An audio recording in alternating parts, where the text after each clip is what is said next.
Tony Dunn. Ain't nothing to it but to do it, brother. Let's roll. In a world where Carolina Panthers fans have an insatiable thirst for Panthers news and opinions, only one podcast roars ferociously. It's the C3 Panthers Podcast.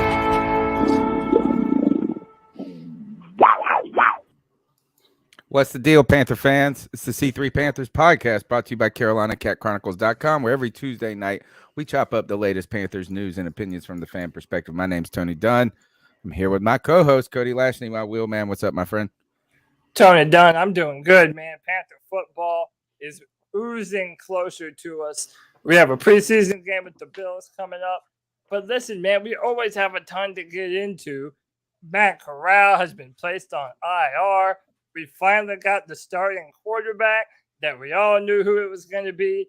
And we even know the starting formation of the offensive line, which we also knew what it was going to be.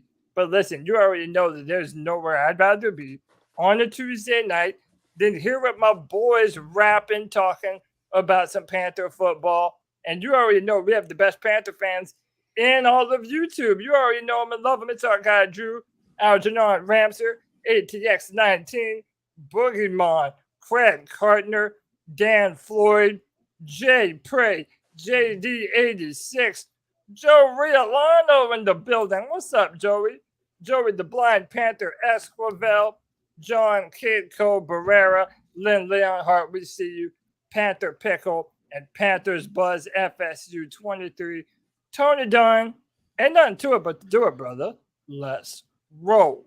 Tonight's show, Baker Mayfield is officially QB number one. We'll be talking about the announcement that was the most unbreaking news in the history of news, as well as kind of some other things when it comes to worries and concerns about Terrace Marshall Jr., Christian McCaffrey addressing the media, having a players-only meeting. I saw that already. Somebody said, "Good Lord, we're already at that point."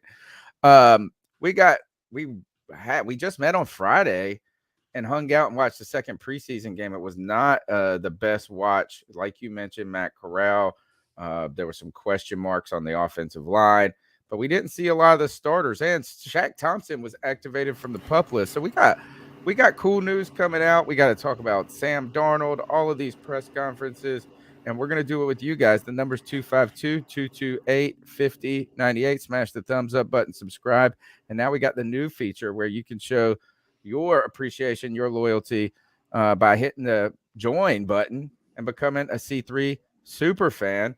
And there's other ways to donate. You can check PayPal, Cash App, or go to CarolinaCatChronicles.com. Even buy a cool T-shirt like the one I'm wearing, put it in the bank. We got to bring that Lombardi here one day.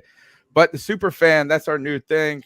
It's a small way to show. And look, you see the people in the chat room who got the green tag. They got special emojis. We're going to continue to build that out. We're going to build it out with the voice that makes some voice in the house. CK, how you doing? Oh, living the dream. And we are just a few short weeks away from real substantial substantive you know what I'm trying to say. Yeah, substantive football. Panthers football is right around the corner, and my wife is the best. She's bringing me literally McDonald's right now to eat on stream, so that's cool. Thanks, babe. Oh, that was not a paid advertisement. Actually, it was paid. CK paid for it. He paid for it. He actually paid. That was a complete surprise. Like, I wasn't expecting this. Vice versa. They need to pay us, but we're paying them. Right. Greg, the Bat Daddy, the Stat Daddy. I'm gonna have to call you the editorial daddy, the video daddy. Man, you've been working hard in the lab. And I watched She-Hulk. I think I liked it more than other people did. I was into it, and that's all I have to say. She-Hulk was an amazing show. The acting, the story, it was great. The CGI is terrible. I stand by that 100%. Is that what it is? Is yeah, that but why beyond people that, don't like- okay. beyond that, I loved everything else about the show. Man, CK, you nailed it right on the head, buddy. It is so close, and I feel so good. Like, I was looking at a jersey the day, and I think I decided I'm going to get a Chin jersey. Like, I was set on it. I found where I'm going to buy it. I just hadn't pulled the trigger quite yet. I was ready, and then all of a sudden, I'm having doubts, not in Chin, but maybe I want a different jersey, and we'll talk about that, I'm sure.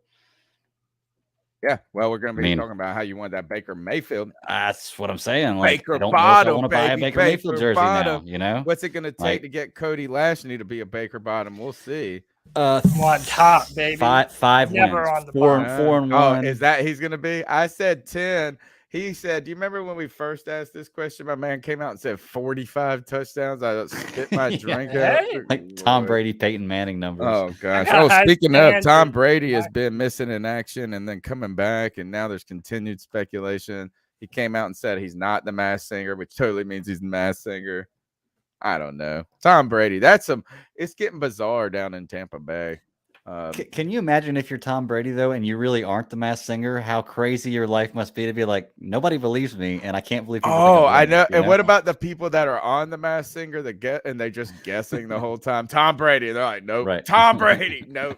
So you get that. And the other thing, too, we got to talk about this later, is did the Carolina Panthers draft the rookie quarterback with the biggest feet, but the worst one of the bunch? As well, look, is like, hey, we Y'all better be prepared for me tonight. Well, look, don't forget you love Malik Willis, and Malik Willis has been showing off why people liked him. Desmond Ridder out there doing things. I tell you this, I was watching the highlights to the Atlanta Falcons game. They might not be as bad as we thought. And I don't know, is that Mariota was like slinging. He looked good. I don't know. Yeah. I hope he's not finding a renaissance right now. It's but Sam Darnold did last year too. This time. Not in the. I don't. Yeah, good point. So. And it's just preseason. We got to see it. We got to see it to believe it. Look, the number is 252-228-5098. That's 252-228-5098. You can find the podcast on iTunes, TuneIn, Stitcher, wherever you get your podcast. Like I said, a new feature right now, and I don't want to over pump it, but we do want to encourage you guys. It's like, this is a small way. The way I think about it is look, I know that everybody is strapped with cash and things. As I went and bought, I had to go like talking about my daughter. She was like, I need a new lunchbox. I was like, can we please wait till payday? She's like, I was like, all right, we'll go get it. But you know what I'm saying? Like, is that not that it was that much? It's just you spend money. Everybody's spending money like crazy. So I know sometimes it's hard to give large chunks of money out, right? Or donations of $50, $100. That's tough on people. But what we can do is band together and do a small, like $2, $1.99 a month, and we only get 70% of it. So it's not like we even get the whole thing. But look, is that instead of one person giving 100, let's get 50 people to give 2. You know, and by the way, all the easy way to go. custom emojis that we have, we're going to be adding a lot more. Right now, there's only 4, but we're even down to take suggestions. I mean, listen, this is the podcast for Panther fans by Panther fans. If there's a certain emoji or something that you would like that helps you represent your fandom or show off your C3 fandom or what have you, man, you can always let us know, and we will make that happen, man. For the fans, by the fans, that's what we do. And speaking of that, our newest member just don't care. Just don't care. Well, we care. We care about you. You might not care, but we care. How about this? He cares enough to become a member, so we care about him. Shout out to you, man. And here's a cool feature, like you were saying, the more members there are, the more emojis they allow you to get, right? So like we were limited to 5 emojis, to custom emojis with 2 members. Like your first 2 members, you get that. But the more members we add, the more the program can expand. And I know it's a small thing. It might not. It's like, and I just want to remind everybody too, if you don't join, don't worry. You're not going to be excluded from anything where, you know, it's like, this is not like hey, it's like, we're happy to have you.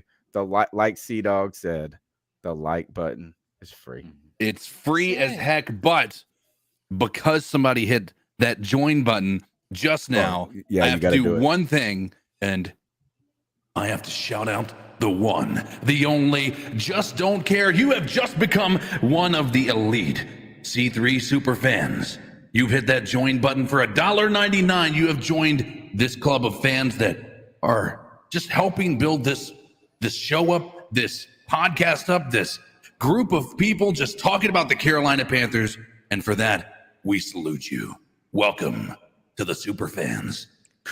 Keep pounding. All right, bring us into the show, Cody. Yeah, look, there's nothing to it but to do it. So let's just roll. Baker Mayfield has officially been named the starting quarterback at the Carolina Panthers. Now, literally, this is a surprise to absolutely no one in the world. No one. Everybody No knew. one. The least Everybody breaking knew news that ever. Baker Mayfield was going to be the starting quarterback. But my question to you boys is, what was it that took Matt Rule so long? Is it just because Baker didn't have the pedigree, he didn't have the continuous winning seasons, that he wasn't just gifted this job? Was he being nice to Sam Darnold, the guy that they traded for last year? What do we make of this? I think that one possibility is that Matt Rule really thinks that we don't see through him or see through what he's saying. It kind of thinks maybe we're stupid. Not saying he's saying we're all dumb, but maybe he just truly believes that what he's been saying is like, well, people believe that we're having a competition and that I don't know who's going to be the starter. And then I can just all of a sudden, Tony raised the best point the other day about it on the broadcast you did. It's like, what have you done? Like right? what changed Like what since your mind? Friday? Yeah. Because So nothing changed. It was already made up. And it was all, look, I put up a story on CarolinaCatChronicles.com where I occasionally write a little bit just for fun. And it was the farcical, and I forget the title. It was like this farcical quarterback competition. It was all a dog and pony show at this. And what I think the reason being is this. I think Matt Rule and the organization did not want to overshow their desperation. Like, I think they're trying to show that, like, it's like, oh, we're program oriented, we're building oriented, we're process oriented, we do all these things the right way, when they just knee jerk on everything. They kick Teddy to the side, then they go chase after Matt Stafford. They don't get Matt Stafford, then they go chase after, then they go and get Sam Darnold. It doesn't work. They go get Cam Newton. They try to get Deshaun Watson. That doesn't work. They go get Baker Mayfield. It's like this. Wow. Is that we all knew Baker. Here's the thing: is I don't care what kind of competition it was. Is that if Sam Darnold walked out there and started this year from the day one, they would have to win every game for Matt Rule to keep it. Like, how can Matt Rule back that horse?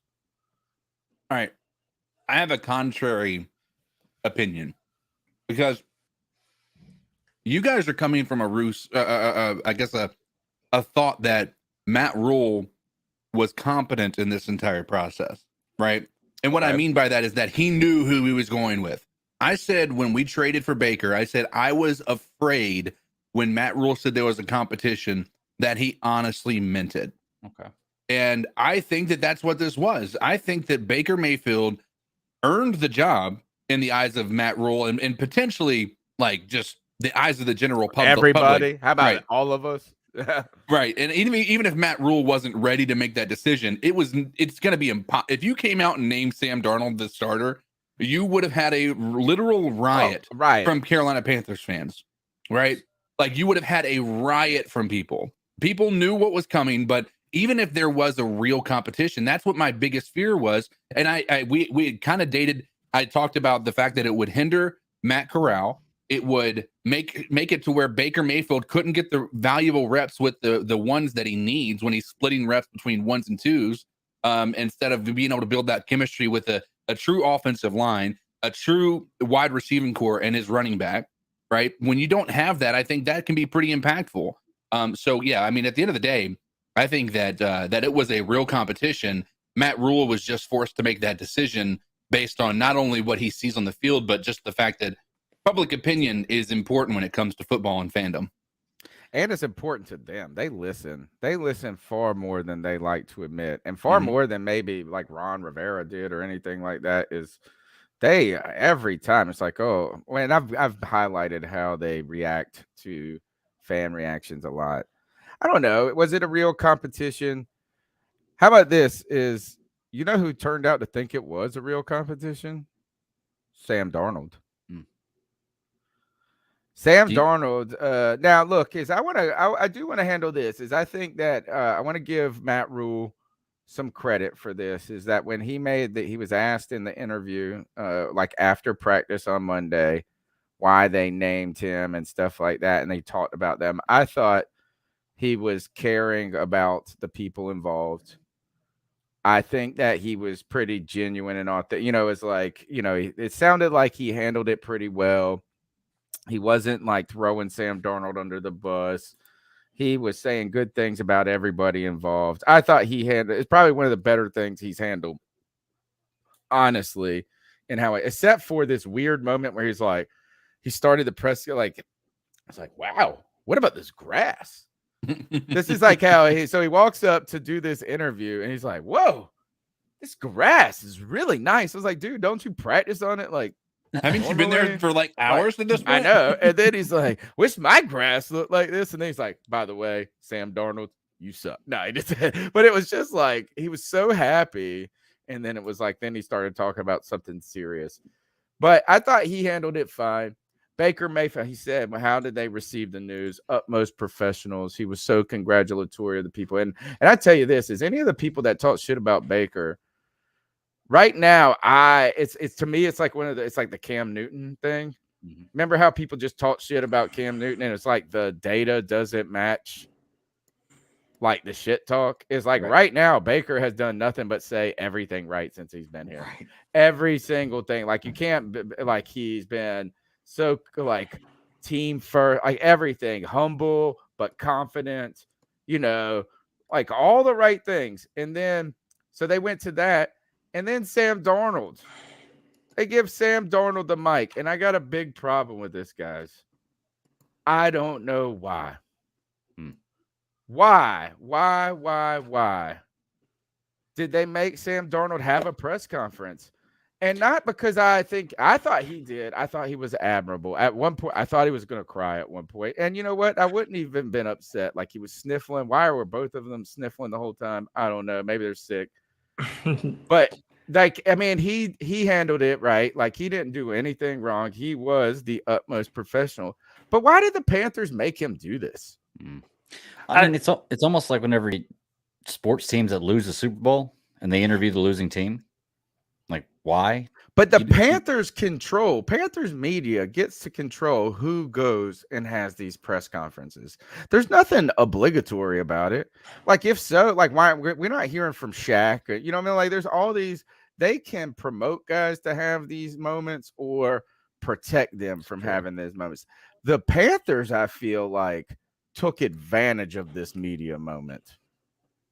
That's what I think it is them using this because like we're irrelevant. And so this is what has made the Panthers relevant for the last 2 months is this competition. And I feel sorry. I felt like, and I don't know why he did it. I would have said, nah, I'm good. I'm ready to be the backup. I don't want the mic. I mean, I'm just ready. Give me my helmet. Well, that's what I was going to ask. Do you think they gave him a choice? Because it's almost like maybe it's more embarrassing if you just don't let him, at least if he wants to do it. Well, I think he could have just had one of those normal off after practices. They're going to ask him about it after practice next week or today. You know what I'm saying? Like where it's not like 7 minutes of questions. I'll tell you, though, he may have been at moments felt like he was going to cry or looking like he was going to cry. And I can understand that. But I guarantee in the back of his mind, he was just like, every time he was about to cry, he was like 19 million. 19 million. I know. Million, like I try not to feel too bad. Not going to get injured. 19 million. Not going to get injured.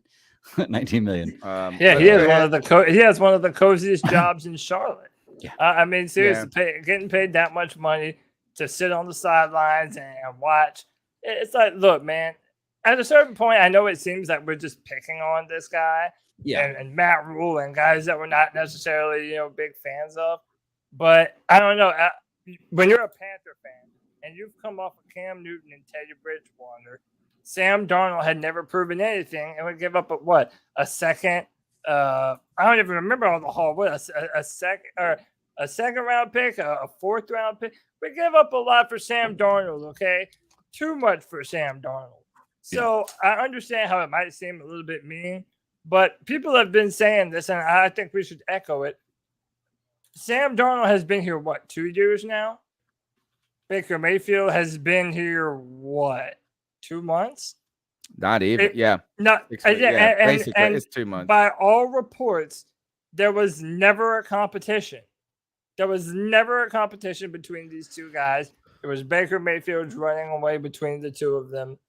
So I really don't feel too bad for Sam. And especially, listen, how about this? I know people get mad when I shit on Baker, but Baker's an injury-prone quarterback too. He's been injured a lot. So there's no guarantee that Sam Darnold isn't going to see the think field. last year was his only real year. I think that's overblown. Before we go into that, we got to give some shout outs. CK, can you give our newest member, Supreme Leader, his dues? One man decided to join another member has decided to join the C3 Panthers Super Fan Club, I should say. And that is the one, the only Supreme Leader. Welcome to the Super Fan Club. Welcome. And then shout out to our guy, Macintosh for the $5. And all he says is, I saw some. Or Matt Ken. Is that from the movie Blank Check? You remember that movie? Oh, well, no. Ken to she. Yeah. Yeah, when he renamed it. And he named it. That was Macintosh. That was his last name, right? See, he was looking at the computer. Yeah. Okay. Maybe, I don't know. Maybe I'm just pulling some old stuff out. Okay, right on. $5 super chat, man. We appreciate it. And you know how you like the real Zero Chill says, you can just like and subscribe. We've been growing incredibly. 202 people watching the stream right now. We appreciate it. I don't think it was a competition. Actually, the one thing, all right, so I would say I felt bad for Sam Darnold. Maybe a little bit, but right, like you said, $19 million. You can only feel so bad. What I thought, two things that stuck out to me about it, or three. First, I want to give him credit. Is like he went up there and manned up and took the questions and said he's going to get behind Baker and have him, and he didn't just lay down. He didn't go hide. So maybe he was, I don't think he really asked to do this. I can't believe that, but maybe he did. The other two things, though, that stuck out to me, I won't say are negative, but maybe a little bit. One, I think he really thought it was a competition. Like he was ultimately disappointed. And I hope he would be disappointed. You know what I mean? If you're really trying for something, it would be weird if you weren't disappointed. But it was almost like none of us thought that he really had a chance, but he did. Well, I mean, you got to keep in mind, too, I'm pretty sure, like we talked about, and you had put a tweet up about how he was really he really respected the fact that Matt Rule was just honest with him about the reasons why or whatever. Like the reality of it is like, I think they have just been leading him on this entire time because they weren't honest. You have David Tepper before they got Baker Mayfield telling everybody, we have a really good quarterback in Sam Darnold. Laughable, right? Yeah. We have Matt Rule talking about Sam Darnold looked good during OTAs. Like just a bunch of and again, this is off-season what fodder. Are they supposed to say? Right? But I mean, it's okay for them to not build the dude up. I know. Right? I mean, like the dude was being built up so much this offseason, and I know that's about confidence, but the dude, if you're talking about confidence, he came into the draft a number 3 pick in the overall number, like in the draft, right? That should be a confidence booster. You're like, you were sought after, so you don't need to be built up anymore, right? And he still failed. And again, I don't care about circumstances. The best quarterbacks find a way to overcome. And unfortunately, Sam Darnold hasn't. And I don't, like I said, I 100% appreciate what he said during his presser because he was like, he was very professional and he was honest in a lot of ways with how he felt about it. And I think Like a guy like that, you want him to succeed, but like at the end of the day, he might be better holding that clipboard, you know? Or maybe even for a little while. And the last thing that stuck out to me is that he said when you come into camp and compete, when you do these things and you compete, he's never had to compete though. Right. I mean, that like you really have to think about this is the guy was a tight end in high school and got recruited to be a quarterback, like right, like they just like and maybe he's been the best. Maybe he's got the football build, but it's not like he beat out dudes. In fact, Baker's had to compete his life in college and some different things. So like I had to try to remember this is like maybe this is his first I won't say first taste of disappointment because New York probably was a big dose of disappointment stew, especially when you get traded so quickly and it was just terrible. But I don't know if he's necessarily this is like one of those things when you're always the top pick on a team. Like what happens when you're really not the top pick? Yeah. Well, I also want to add to this too. At one point last season, Matt Rule and Phil Snow, when they were talking about why they decided to trade for Sam Darnold instead of drafting a Justin Fields or a Matt Jones or whatever, they said that they saw Matthew Stafford in Sam Darnold. That's right. But that was Phil Snow. Remember the great was it you that said that they were just like in a meeting afterwards and it's like Phil Snow was like, I can kind of see a little Matt Stafford in him. And they were like, you're right. Let's trade for him. Yeah, they thought that they made the genius mastermind move. And listen, a part of me says that this is ego a little bit. The whole quarterback competition and the fact that they brought him in. If there is any chance in hell that they were right about their initial evaluation of Sam Darnold, they were going to give Sam an opportunity to show it. And I think that he didn't, which is obvious to everyone. And we all kind of knew that this was going to happen. Mm-hmm. So, again, like Sam is going to be the most expensive backup in the NFL. And it pretty much is what it is. Greg had something he wanted to share, but before we do, CK, we've got a new member, brother. And it's not just any member. It's our girl, Legacy Lines. Yeah. Legacy Lines has decided to join the C3 Superfans. She said, here, take $1.99. I'd like to be a part of this exclusive club of Panthers fans who enjoy the content that C3 puts out. And for that, I say welcome to the club. Welcome to the club. Happy to have you. Greg, you wanted to share something? And then we're going to play some Baker Mayfield clips. Yeah, just real quick, I wanted to point out I saw a few people ask in the chat room what we thought the record was going to be this year. And I did want to say that when we traded for Baker, we all took our votes down what the record would be. Me and Cody were 11-6. CK was 10-7, and Tony was. Was that really 11-6? Yep, and Tony was 8-9. However, all four of us said that Sam Darnold would start week 1. But was this before Baker? All four of us I didn't wrote it down. This was when we signed Baker Mayfield. We might need to redo our 11-6, me and Cody, 8-9 for Tony, and 10-7 for CK, and we all said Baker. I couldn't believe it. Like I couldn't believe that I said Darnold was going to start week 1. To be truly honest with you. Yeah, but I know. It shows you how it quick had to have change. been before we traded for Baker, though, right? No, because I wouldn't have written down that Sam Darnold starts week 1. Well, actually, it may have been before Baker. It was Matt Corral. It was the Matt Corral thing. Yeah, before Baker. And how about this? I was as high as 8-9 still. 8-9, yeah, I guess with Corral. Thinking that Corral really got me. Greg, what were smoking some good weed 11-6? 11-6, because I predicted the Panthers were going to win like the last 6 games after their bye. I think I had we're going to have to redo those before the start. Yeah, we're going to do that next week because I think we have Matt, or we have now that we know that it's going to be Baker Mayfield.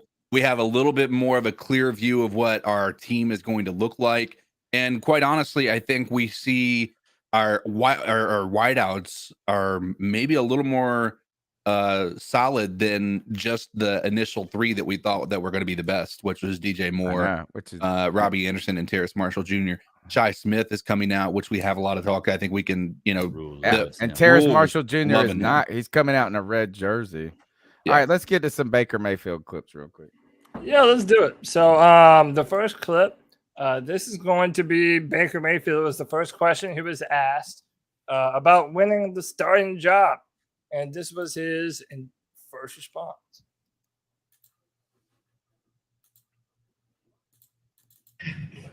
You had a busy day today. Walk us through finding out that you were the starter and just going to practice. You had a conversation with Sam.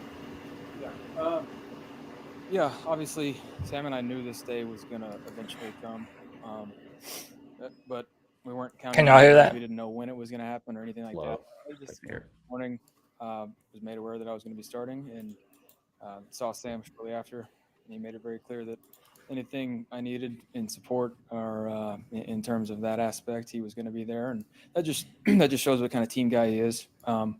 Honestly, just an unfortunate circumstance that we're both here in the same year fighting for a job, but that's the kind of guy he is. He said, whatever you need in support, he's just trying to win games, and that's the mentality we've had the whole time. So I truly really appreciate that, and he's a great guy. So kind of, a normal type of answer, but he did say we both knew this day would come. Now, I took this to mean we both knew there was going to be a day when they would call a starter. Yeah. But I also feel like some people kind of took this as both me and Sam knew that there was going to be the day when I was named the starter. So I'm not sure. And by the way, Tony, let me address what you're showing right now. So I'm going to put that up. Go down a little bit. That's on my phone. Yeah, well, I don't know. So a lot of people are having this problem. Even my mom had this problem too. Like sometimes on your phone, the join button doesn't show up, especially if you're on like an iPhone. So what you gotta do is iPhones. So you gotta open up the that YouTube, go to our channel and Google Chrome, but go to the HTML version. So get rid of the little m.youtube that gets rid of the mobile version of the internet, and it just goes to the main thing. Just go and then you'll be able to see the join button. Or you just go Android's Android and be yeah, cooler. it's an easier answer. Just hit that join. Hit that join. Yeah, look, Baker said all the right things. Well, You know? All right, let's So- keep going. Yeah, this is Baker Mayfield about leadership. Did he kind of suppress some of that leadership basically until he was named the starter? This And was a again, great sorry question. This was a great question and a good answer too. if Dave Newton. Shout out Dave Newton. Oh, everybody's been hating on him. He's still good. Are there And again, sorry it's low. I can't really do anything about things that you've sort of helped Blame the from a Panthers. personality standpoint? Oh, that's not David. You weren't the guy yet. That now you might feel more comfortable. Oh, I thought that was Dave. You're right, it's person. Yes and no. Like off the field, was still having fun with the guys, messing with people. But when it came to on the field, at Wofford, I kind of mentioned it. Had to learn to do my job first and foremost. Learn that offense. Obviously, there's still room to grow, but continue to do that before you can really go out there and enjoy it. And, when things aren't moving 1,000 miles an hour, it's a lot more fun. So we're just trying to handle, the hard part of getting everything down first before letting the personality and stuff come out. But the passion's going to come out regardless. On the field, we're competing, and I love playing this game of football. I truly enjoy it, and so that side of me is always going to come out. So Joe Person, not Dave Newton. Joe Person. I don't even think it was Joe Person. It sounded like Joe Person. I don't know. I probably don't know anything. Can I just say, dude feels genuine. Like the reason why I was like, I love Jeremy Chin. I probably still want to buy a Jeremy Chin jersey, but after I saw this interview, I was like, he's a starter, and he sounds pretty good. I like listening to him. The answers are nice and quick, and they are like, it's not. He seems smart. He's a very charismatic guy. Like I could see this guy as my starting quarterback. There's more questions later that make me want to buy the jersey. So this is. But did you have something you wanted to say, Tony? I just like the yes and no is real, is like yes, like and no. I mean, I think he's honest. Like you can't hide who you are, but at the same time, like you don't want to come in and be like, He didn't come here like, this is my team, get out the way. Like, blah, blah, blah. Like, I mean, he's actually not been any of the things that people say he is. How about this? The one other thing I want to highlight before you go on is, so what did the people that the Browns don't like him? All right, so I guess there is the play. Like, all right, so people say he's just not enough to get you over the hump. That's one thing, right? You could say too inconsistent, some people would say. But then there was the smear campaign by the Browns on the way out the door that he wasn't a good leader, that he, they needed a more mature quarterback. So then they went and got a dude that sexually assaults people or harasses people instead and more mature. But then Christian McCaffrey came out today and said, oh, Baker Mayfield is where he's so smart, which he does sound. He's excellently spoken. So I don't doubt that one bit. But he's like, he's in here at 5 a.m. I want to know how the fuck you know that, Christian McCaffrey. You know you ain't in there at 5 a.m. You still with Olivia at 5 a.m. There ain't no way. And really, come on, does being there early.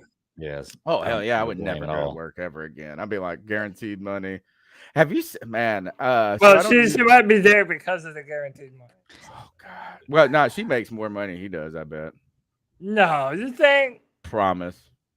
What does she do? But she's not She like just Giselle takes gorgeous Bundchen pictures of herself and does sponsorships, dude. She Yeah, probably think makes about it. like $100,000 a post. But You're like, probably not wrong. Yeah. all I know is I don't use Instagram a lot.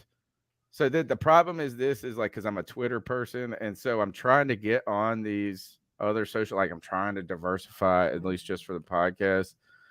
But I totally followed Olivia, and I liked her like all of her photos but they totally put like, my Instagram is like Olivia Copa every time. It's just right, and I'm like, I can't help it, man. She is like, sorry, good God, but 5 a.m. work ethic, but that doesn't sound like. I mean, that's what else you need to do? You know what we need them to do is go out there and not throw picks. Honestly, at this point in time, we would be all right with that. Yeah, man, it's like touchdowns. So let's move on, because these next few things are kind of related. And actually, no, before we go on, we've got some new members. We gotta get through them real quick, man. Levi Warren, talk to him, Codizzle. Levi Warren, you have decided, along with many other C3 faithful, to join the squad of C3 superfans. And for that, all four of us here on the panel, thank you, and just want to say welcome to the club. You gotta welcome yourself to the club. I was about to say, were you testing it on the iPhone? Is that what we were doing? No, I was testing it a couple of things. I wanted to test the gifting feature as well. And so if you guys didn't know, you can. No worries, Hemlock.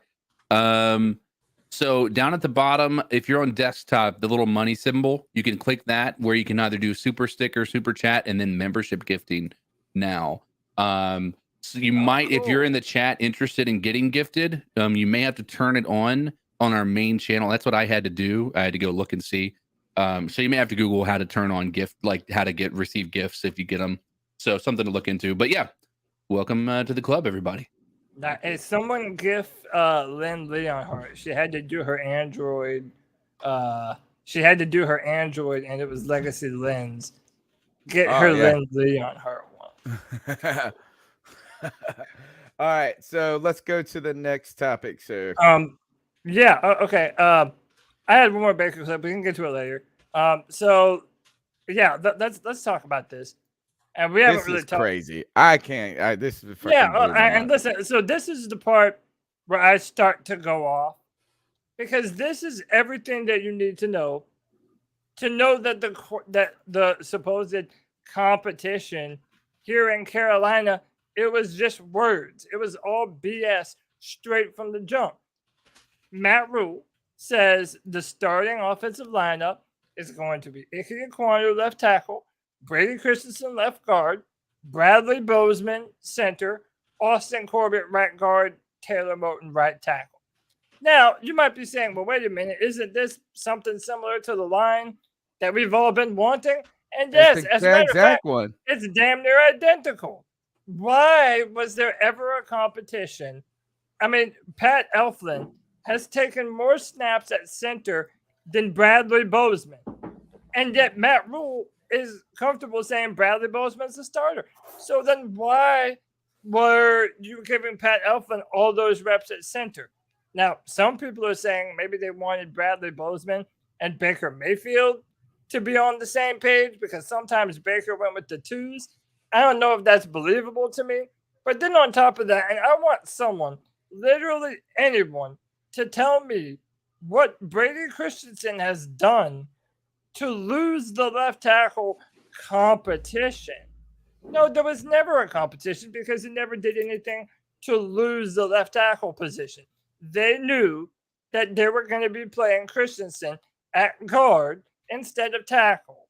So why did you waste so much precious time burning the cohesion of our offensive line for this competition that truly didn't mean anything at all from the jump? And I wanted to kind of tie that in to our next slide because these are kind of like a twofer. There were some ugly practices from our offense the past 2 days in a row. This is from Ellis Williams today. He says, it's been an ugly practice for the Panthers on offense. Baker Mayfield spraying balls. Matt Rule stopping practice to yell. The defense winning red zone and situational sessions. Only 21 days until we play the Browns. In my mind, this goes back to this fake quarterback competition that they have been forcing on to us and at the offensive line as well. I think that it has set our offense back, and I wouldn't be surprised if it takes a little time before our offense is actually able to find a legitimate rhythm. And that's it. That's all I got to say. Yeah, I mean, Sorry, I think you're that's Y'all go ahead. I was gonna say, I think that's something we've all been saying. I mean, when we signed Bozeman and Corbett, I think we all knew that, like, we all had a. Let me rephrase. I think we all knew the lineup was going to be Icky, Brady, Bozeman, Corbett, and Moten. I think we all knew that. Now, Cody didn't want to see Icky on left tackle. He wanted to see Christensen and Icky maybe going into the left guard position. But I think we all knew this was going to be the starting lineup. So this idea, again, and who knows, we may be looking back on this and being like, hey, maybe this is the way you're supposed to do this. But as of right now, it looks like just another one of these things that isn't going to work in the NFL, right? When you've got these guys who are professionals that you're bringing in from outside of the organization, free agents, you're drafting, some of these guys, like Icky, for instance, you're drafting him high, right? They've earned it because they got to the point where they were drafted in the top 10. They got it because they were so good that we decided to put them on our team through free agency, right? We knew what we were dealing with. We knew what we had last year, and it wasn't good, right? Those guys competed last year, and it didn't work. So now we're going to do this again? Like, it should have been this the whole time. I think that this could be a scenario. If we can get, like I said, depending upon how this works out on Friday, we'll see how our team looks. They're going to have 2 weeks to try to gel, and then we'll see what happens on the 11th. But I have a feeling that this might be a slow to start out type of a team. I'm hoping that's not the case, but I think it's going to take a little while for them to get their rhythm. But I think we will, and that's where I think my optimism comes in. Yeah, go ahead, Greg. CK, you had mentioned earlier when we were talking about the Matt Rule stuff and the competition about how you thought there's the possibility of maybe Matt Rule, in Matt Rule's mind, he really did think there was a competition. Yeah, I think he does. So with that, I've got to ask, there's only two outcomes to that. There's only two explanations for that. Is one, you've manifested a lie in your mind and you believe your own lie, which is a little bit sociopathic, or you're just not good at what you do. Those are the only two solutions to that problem right there. Right. If you truly believe those competitions, same way with all this, then you're just not good at what you do, unless you really told yourself a lie and believe this lie. That's the only other answer. So I don't know, man. Like I said, we've been saying it the whole time. The moves don't make any sense what they're doing. Sorry. Yeah, no, it does make it makes no sense. Again, like Did you literally. hear my little kid, by the way? I've been Yeah. having trouble with my Yeah, I audio. heard. I heard Yeah, that's why. I Yeah, I heard. didn't know what it was. Okay. Here I want to. I don't want to argue about the Icky and Christensen thing at all. I think at the very end of the day, you can say, I thought you brought up a lot of fair points, Cody, when it comes to that tandem. I do agree with you, as Christensen didn't do anything to lose that job. So I think you've raised a lot of good points. But at the end of the day, we all knew that those two guys, or we all believe those two guys, needed to be on that left side in some form or fashion. You can pick the order. You can pick what they were. The question really comes back to this is like, one was the Michael Jordan, the continuing putting Michael Jordan in there. Like he was earning that. But I don't even care about that one. It's the Pat F line taking all the snaps with the ones. And I don't buy the Baker Mayfield joint. I don't buy like, oh, they wanted to pair him. And if that, maybe. I mean, that is some like, I don't know. I just feel like this is like ridiculous because Bradley Bozeman, first, he didn't even play with the ones, right? Two, people were like then trying to tell us that he didn't play that great. Remember, like people were like, oh, well, he wasn't that great in the snaps he was. 3, he gets hurt. Like Matt Rule came out of that Friday game and goes, we don't know anything. We don't know who our starter is. We're not making decisions. And by the time they got to Charlotte, he was like, I just want to tell you what our plan was the whole time. Yeah, I mean, like the quarterbacks. You remember the quarterbacks dressed on Friday and then didn't play? I still think that was strange. I don't know why they drag him. Like, why did look they good on make TV. them both dress and then they weren't going to play them? I guess in case that was odd. That was odd. And I do want to ask y'all this. And by the way, shout out to all the new members. Promise we're going to get to each and every one of you. But I did want to key in on this. I didn't want it to get lost in the shuffle. We have had 2 bad days of practice. Like they named Baker the starter, and then he just started sucking. I mean, but also even starter, and then it's just like even if you go back to when we were doing joint practices with the Patriots, we were having a lot of issues on offense against their defense. So again, I'm really wondering how much this shuffling of the O-line, shuffling of the quarterbacks has really kind of put them behind the curve in terms of their preparedness and the things that they're kind of capable of doing. And I think that's legit. Or is it now? I did put this question though: is our offense just unprepared, or are we starting to see the starting signs of a really ferocious defense? I think that doesn't need to be overlooked simply for the fact that Matt Rule's drafted mostly defense, almost all defense he's been here, and he's got some really good defensive players that are been playing together for a few years now, or probably are gelling together. Now, once again, preseason and practice against your own team. So I want to see what else. But I mean, even the bet, if you have an elite defense, you can stop one of the top offenses. And I'm not saying we're a top offense, but you can stop a good offense with an elite defense. I mean, it's just the way it works. So I don't think it can be overlooked, but I don't think it completely tells the story. Like, I don't think that by saying our offense is failing, that our defense is superior. You know what I mean? Right now, I think this is a story of the offense being behind. And we got to ask if Joe Riolano is in the chat. He knows this, is if he's still in there. I think, is it that defenses are ahead early on? Generally, I believe so, yeah.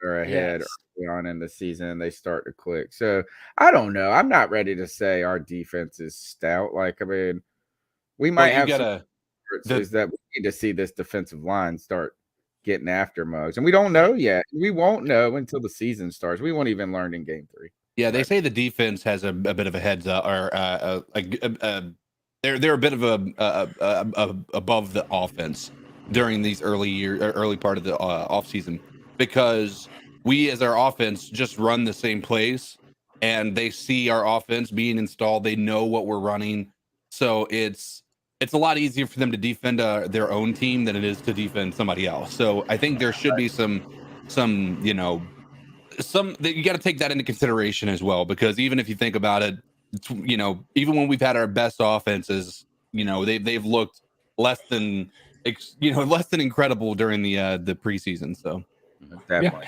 And Joe All right. Riolano is in the chat, and he does concur that it is in fact the defense. But listen, it's that time of the show. We've got a lot of people watching right now. And one of the things that I know that all of these people have in common is that they pretend to be here for the Panthers, and my really nice hair and Greg's really handsome beard, but really they just come here to get shamed by the voice that makes him moist. So far be it from me to keep you from him any longer. Big Papa, talk to your subjects. First, business needs to be handled, and that is welcoming 2 new members to the C3 Superfan Club, and that's going to be Padawan Panther and White Chocolate Espresso. Welcome to the club.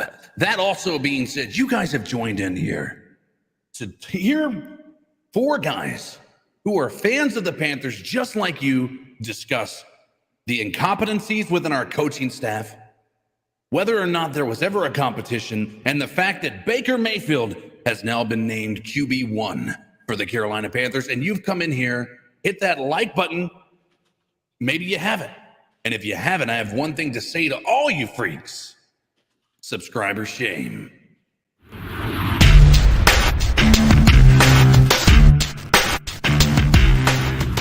Subscriber shame, 233 people, 124 thumbs up. Hit that like button, hit that subscribe, hit that notification bell for every single time the C3 Panthers podcast goes live. Real quick, shout out to Hemlock for the $9.99. Says appreciate you guys. Wasn't sold on Baker in the beginning, but his poison swagger is infectious, and I hope he kills it this year. We appreciate that, man. We're all hoping for something similar. And go ahead, CK, do your thing, bud. We got one more member of the C3 Superfan Club, and that is Promise. It won't let me scroll. Promise QS Panda. He's joined the club. Oh my goodness, you guys are just rolling in. Along You might be with reading. Michael You might be reading Snyder. all night. Welcome into the C3 Superfan Club, and I want to say to everything that I can to all of you, we appreciate your support. And if you haven't done so, the whole point of subscriber shame is to make sure you hit that like button. That is the only thing we expect from you, but we do appreciate when you hit that join button. Oh, Looks like I don't know if Hemlock gave that donation through a gift or if he's also a member. So thank you for that. Look, you guys, we've built. First, I'm overwhelmed by the support that we're getting right now. This is really, it makes me feel fantastic. We don't do this for the money. Believe me, if we did this for the money, we would quit a long. We do it because we love y'all, man. Stubby thinks that Stubby thinks that my voice is an effect. We love talking about the Panthers like every week, and you can't shut us up about them. But we've laid the reason that these members are coming in and joining like this, and this overwhelming support that makes me feel just warm and fuzzy inside, is because for the last 10 years we've laid a groundwork of community. We built the foundation for a community, so these people feel part of it. And we just thank you again for your input, and also your generosity here, but just the input, the conversation. And you can call in and let us know how you feel about these Carolina Panthers at 252-228-5098. I do want to point out this is that there's some features like we could you can do like members only chat. Like we could turn off the chat and only for members. Somebody messaged me on YouTube and said, "Are we not going to have live chat if you're not a member?" No, folks, we don't have any plans of that right now. Right now, this is just another way to support the podcast. We continue to keep this a fan-oriented show, right? Is to keep it just a conversation. I always think about it as us riding in the car. At this point, we need a big ass bus. We're riding in a big ass Greyhound bus to the game back and forth. That's how cool it is. Talking and chopping it up. So, you know what, Cody, let's go ahead and get into some cat calls. Go ahead. I got the cat call pulled up. You pull up the video. Yep. And somebody tip the cap. Greg, can you tip the cap when the words stop? Yes. But the music plays? Because I can't see it. I might be able to hear it, though. I don't think I can. And before we do, shout out to Marshall McGriff for the $2. And you know what else he did. Marcio McGriff, I have one thing to say to you. And just to prove this is my real voice, I'm going to do it like this and then do this. You guys know this is really Codizzle, CK, and I would like to welcome 2 new members to the C3 Superfan, and it's going to be Marcio McGriff. It's going to be ATX19. You guys have joined the elite club of C3 Superfans. Welcome in to the club. It's incredible. Welcome. Thank you. Yeah. All right. Let's get into some of these cat calls. The number once again is 252-228-5098. Let your voice be heard, Panther Nation. So what are your thoughts on catcalling? Yeah, it's pretty. You shouldn't do that to somebody. And how did that make you feel? Very uncomfortable. So how do you think catcalling makes the person feel? It feels good, like. Who's that cat sitting in the back corner with his face buried in the snow? Who's that kid that can use one? Hey guys, this is Panther Pickle. Saturday morning, about 11:37. Just got done mowing the grass, doing things, and got to thinking. And early this morning, I listened to the last little bit of the show we did yesterday on Friday, and hope I didn't ruffle anybody's feathers by my emotional outburst. But I want to clarify something. Connor's still I believe Matt shook. Corral is going to be a good quarterback, or could be a good quarterback, if he's under the right coaching staff. I don't think the coaching staff that we currently have can develop Matt Corral. I really have a lot of issues wondering if they can develop anybody as far as the highlight skill level is.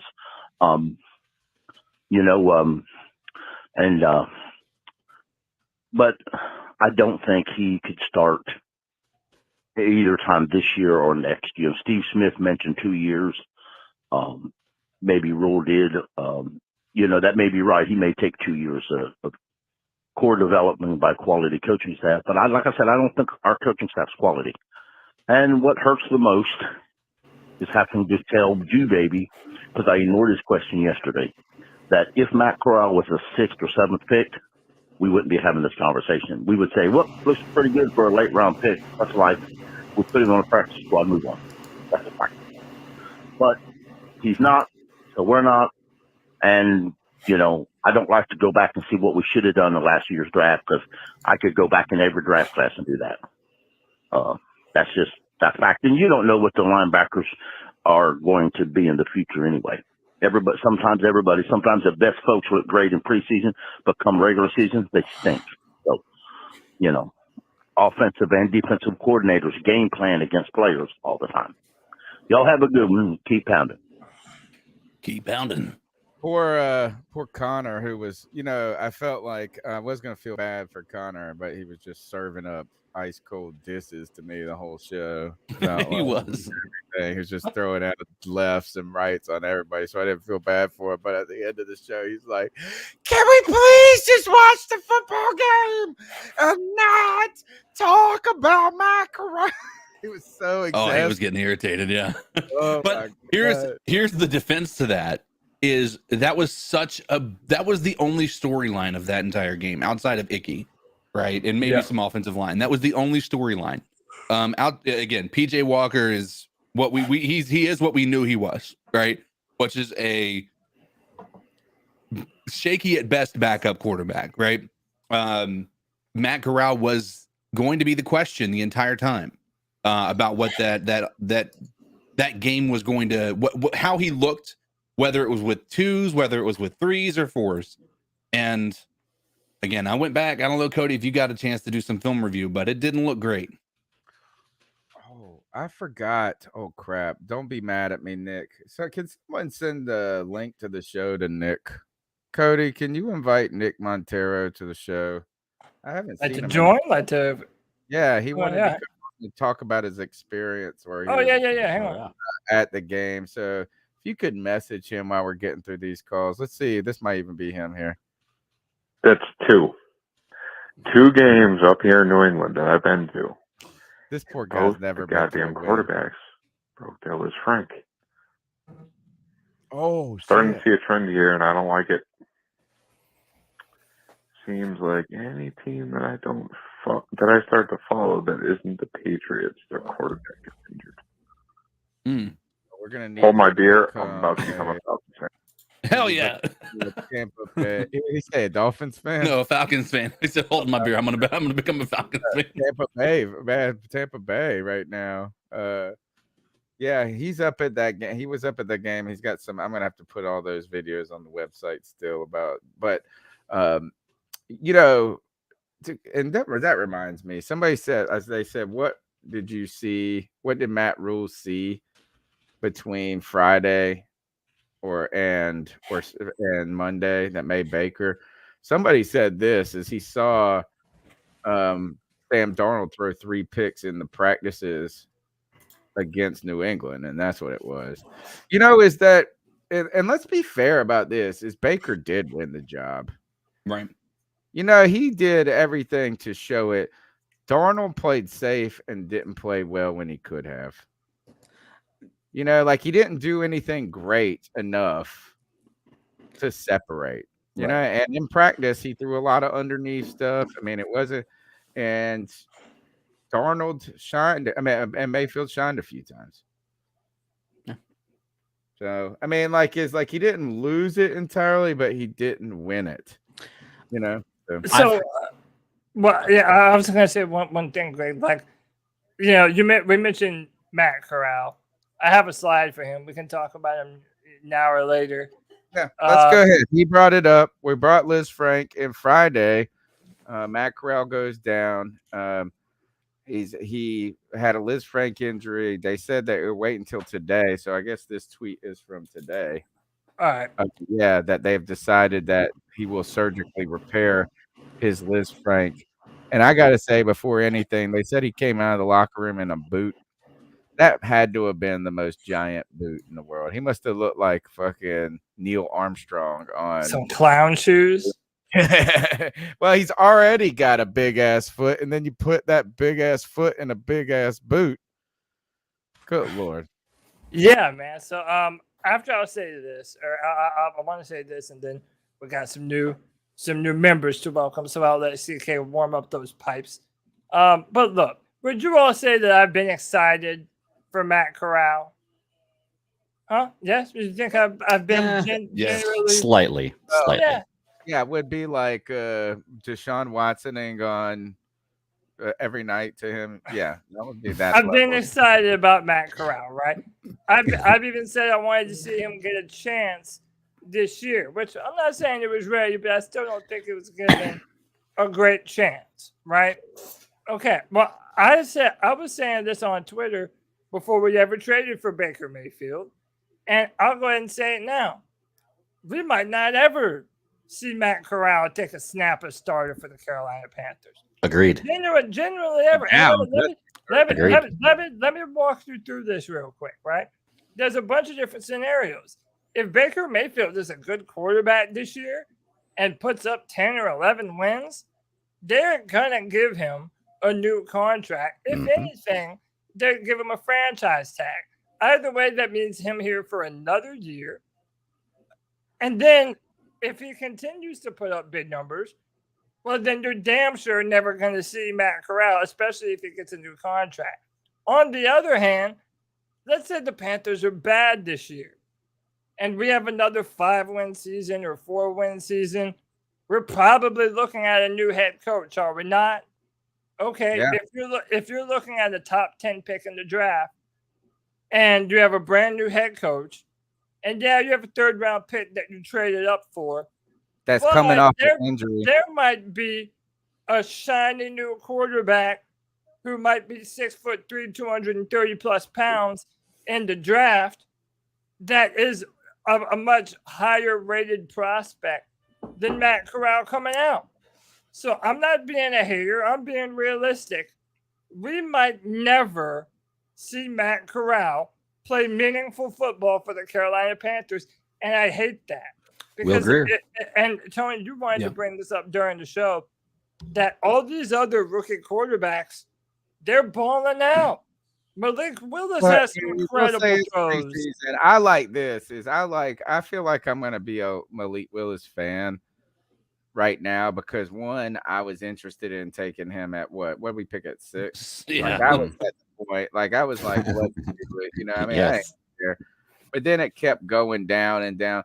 But here, now I'm a Malik Willis fan because he slipped so far, and then once he slipped, the whole internet like turned against him, or not the internet, but maybe the NFL prognosticators. Yeah, the media heads and everything. Yeah, they're like, oh, well, this tells you that. I was like, blah blah. And now I'm rooting for him to just fucking be a boss. Well, I mean, it's not even anyway, but like it almost feels. I just don't want to be as susceptible to the group thing, and that's what I feel like it's not even just. It's not even just Malik Willis.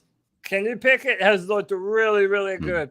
Sam Howell has looked really, really good. The guy that we played against, and everybody and their mama wanted to compare Matt Corral against Sam Howell. And Desmond Ritter. Not a good comparison. And I'll say it too. Desmond Ritter is apparently looking good. I'm still burned about Trey Lance, to be truly honest with you.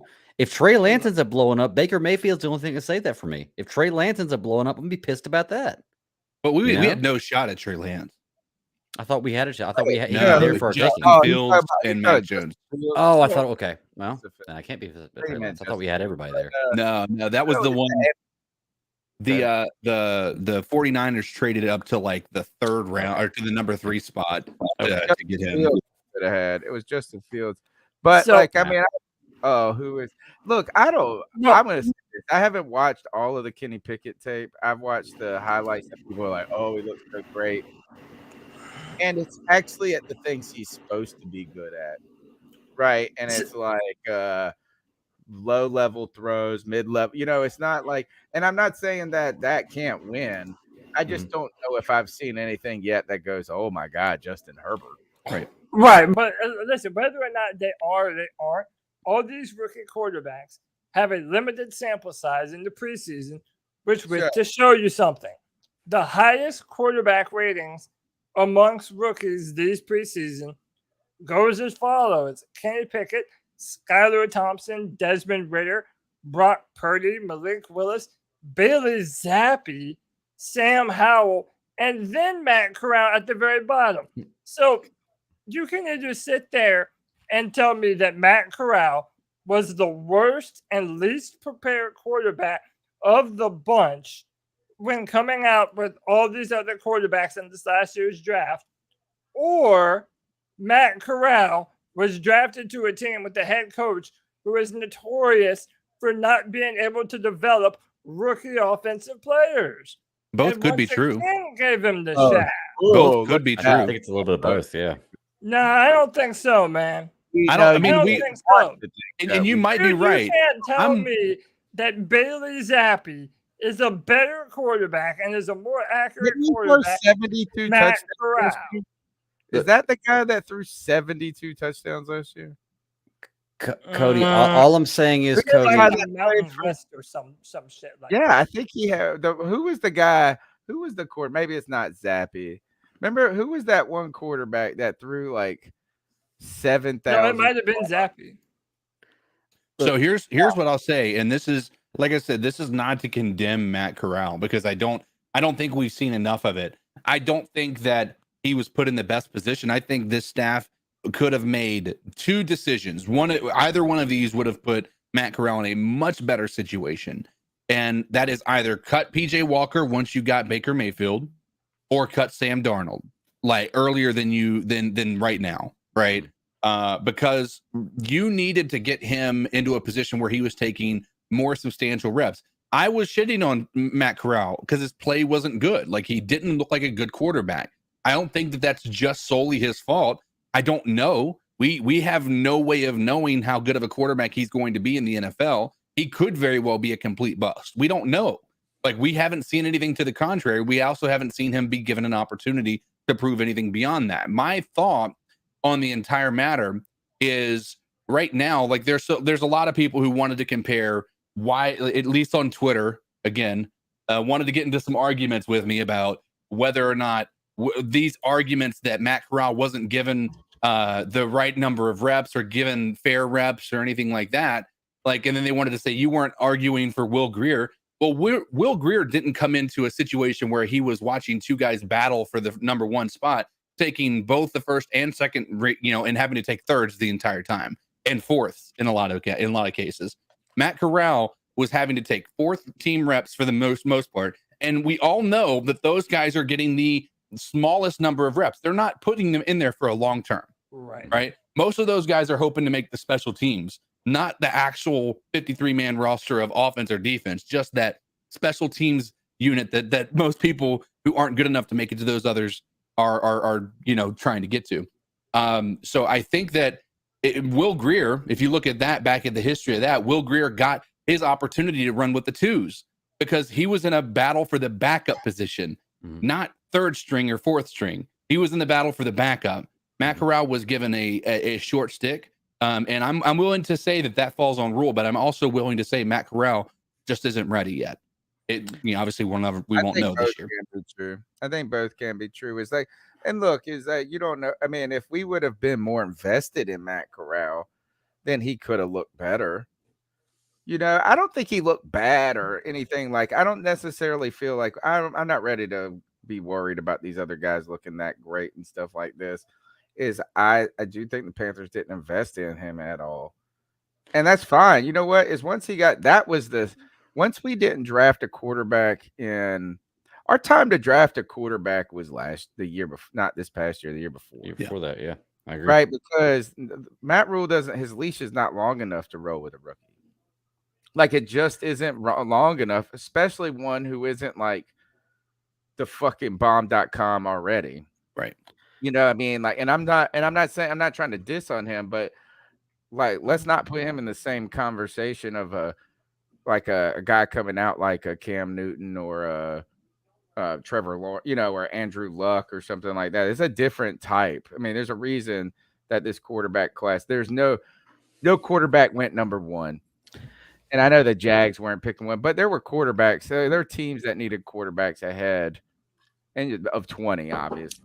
There was no clear cut. Yeah. Yeah, it's like that. This guy, we think they are a clear, great player right away. There's a lot of, there could be value here. There could be potential. There could be something. Let's not write people off. But there was no and can't miss quarterback in this class in people's eyes. So I think, and I just don't think that. Look, imagine if the Panthers did invest, like, say, you know what, Matt Corral, we're going to roll with Matt Corral this year, and they roll with him. They didn't trade for Baker Mayfield. They picked Matt Corral at 6, and they thought he was like, it's like, there's no way Matt, like, what kind of season he would have to have for Matt Rule to keep his job. Right. Like, I mean, he doesn't have a long enough leash for them to go 5 wins. I think the thing that frustrates me the most is that there are teams that will have rookie offensive players come out of nowhere and be a legitimate producer for that team, right? Chargers. Sometimes 6th, 7th round picks. It happens every year. That doesn't happen with Matt Rule. Granted, it's only been 3 years. It's going on 3rd year. Yeah. But I mean, still, the fact that we were talking about this with Brady Christensen last year, and to another extent, Deontay Brown. That's a whole nother conversation.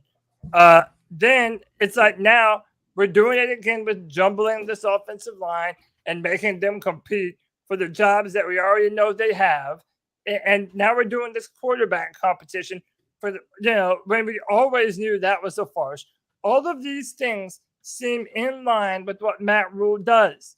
I think that is a real inadequacy of Matt Rule as a head coach, and that's developing young offensive rookie players. I'm not here to tell you that Matt Corral was going to save the season and take us to the Super Bowl or any of that. But what I'm saying is to look at just this preseason, those 2 games, and say that was enough of a sample size to say that, well, Matt Corral, he was the least of the bunch. He wasn't able to do what, Desmond Ridder and Pickett and Billy Zappi, they were drafted after him. Like, I'm just not trying to hear it. I think Matt Corral got the shaft, and I'm hoping that at some time in the future we actually do get to see him play some legitimate snaps for us. Actually, there's only one way, and we'll go on to Greg. Go ahead, Greg. You've been trying to make this point. Well, no, I was just going to ask, like, has the Panthers learned a lesson here? Like, if you're not going to pick a quarterback in the first round, when you need a quarterback, don't trade up for anybody in the second or third. Because we did that with Greer, right? And now Corral. Neither one of them worked out. So if you're not going to pull the trigger in the first round, don't trade away the future. Be like the fifth for a third or fifth. Yeah, it just doesn't make any sense. So that's a lesson we should learn, right? Yeah, this has never worked out for us. Pull the trigger, draft in first round.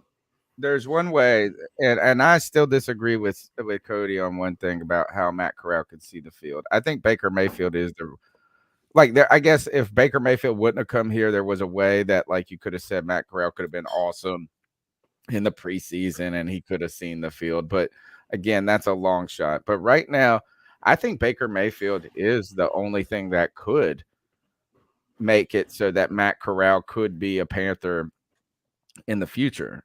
Right. And you see meaningful snaps. And I think what Baker would have to do is have a good but not incredible season.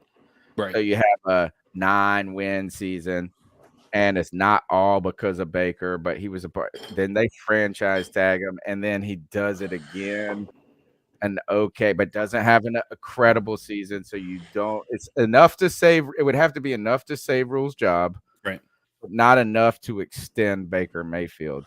That would have news, 2 seasons in a row. The good news for Cody is I think next year, Matt Corral is going to be, if nothing else, the actual backup, meaning that we're going to allow him to actually get some substantial reps in the preseason and some runs with actual ones potentially as well.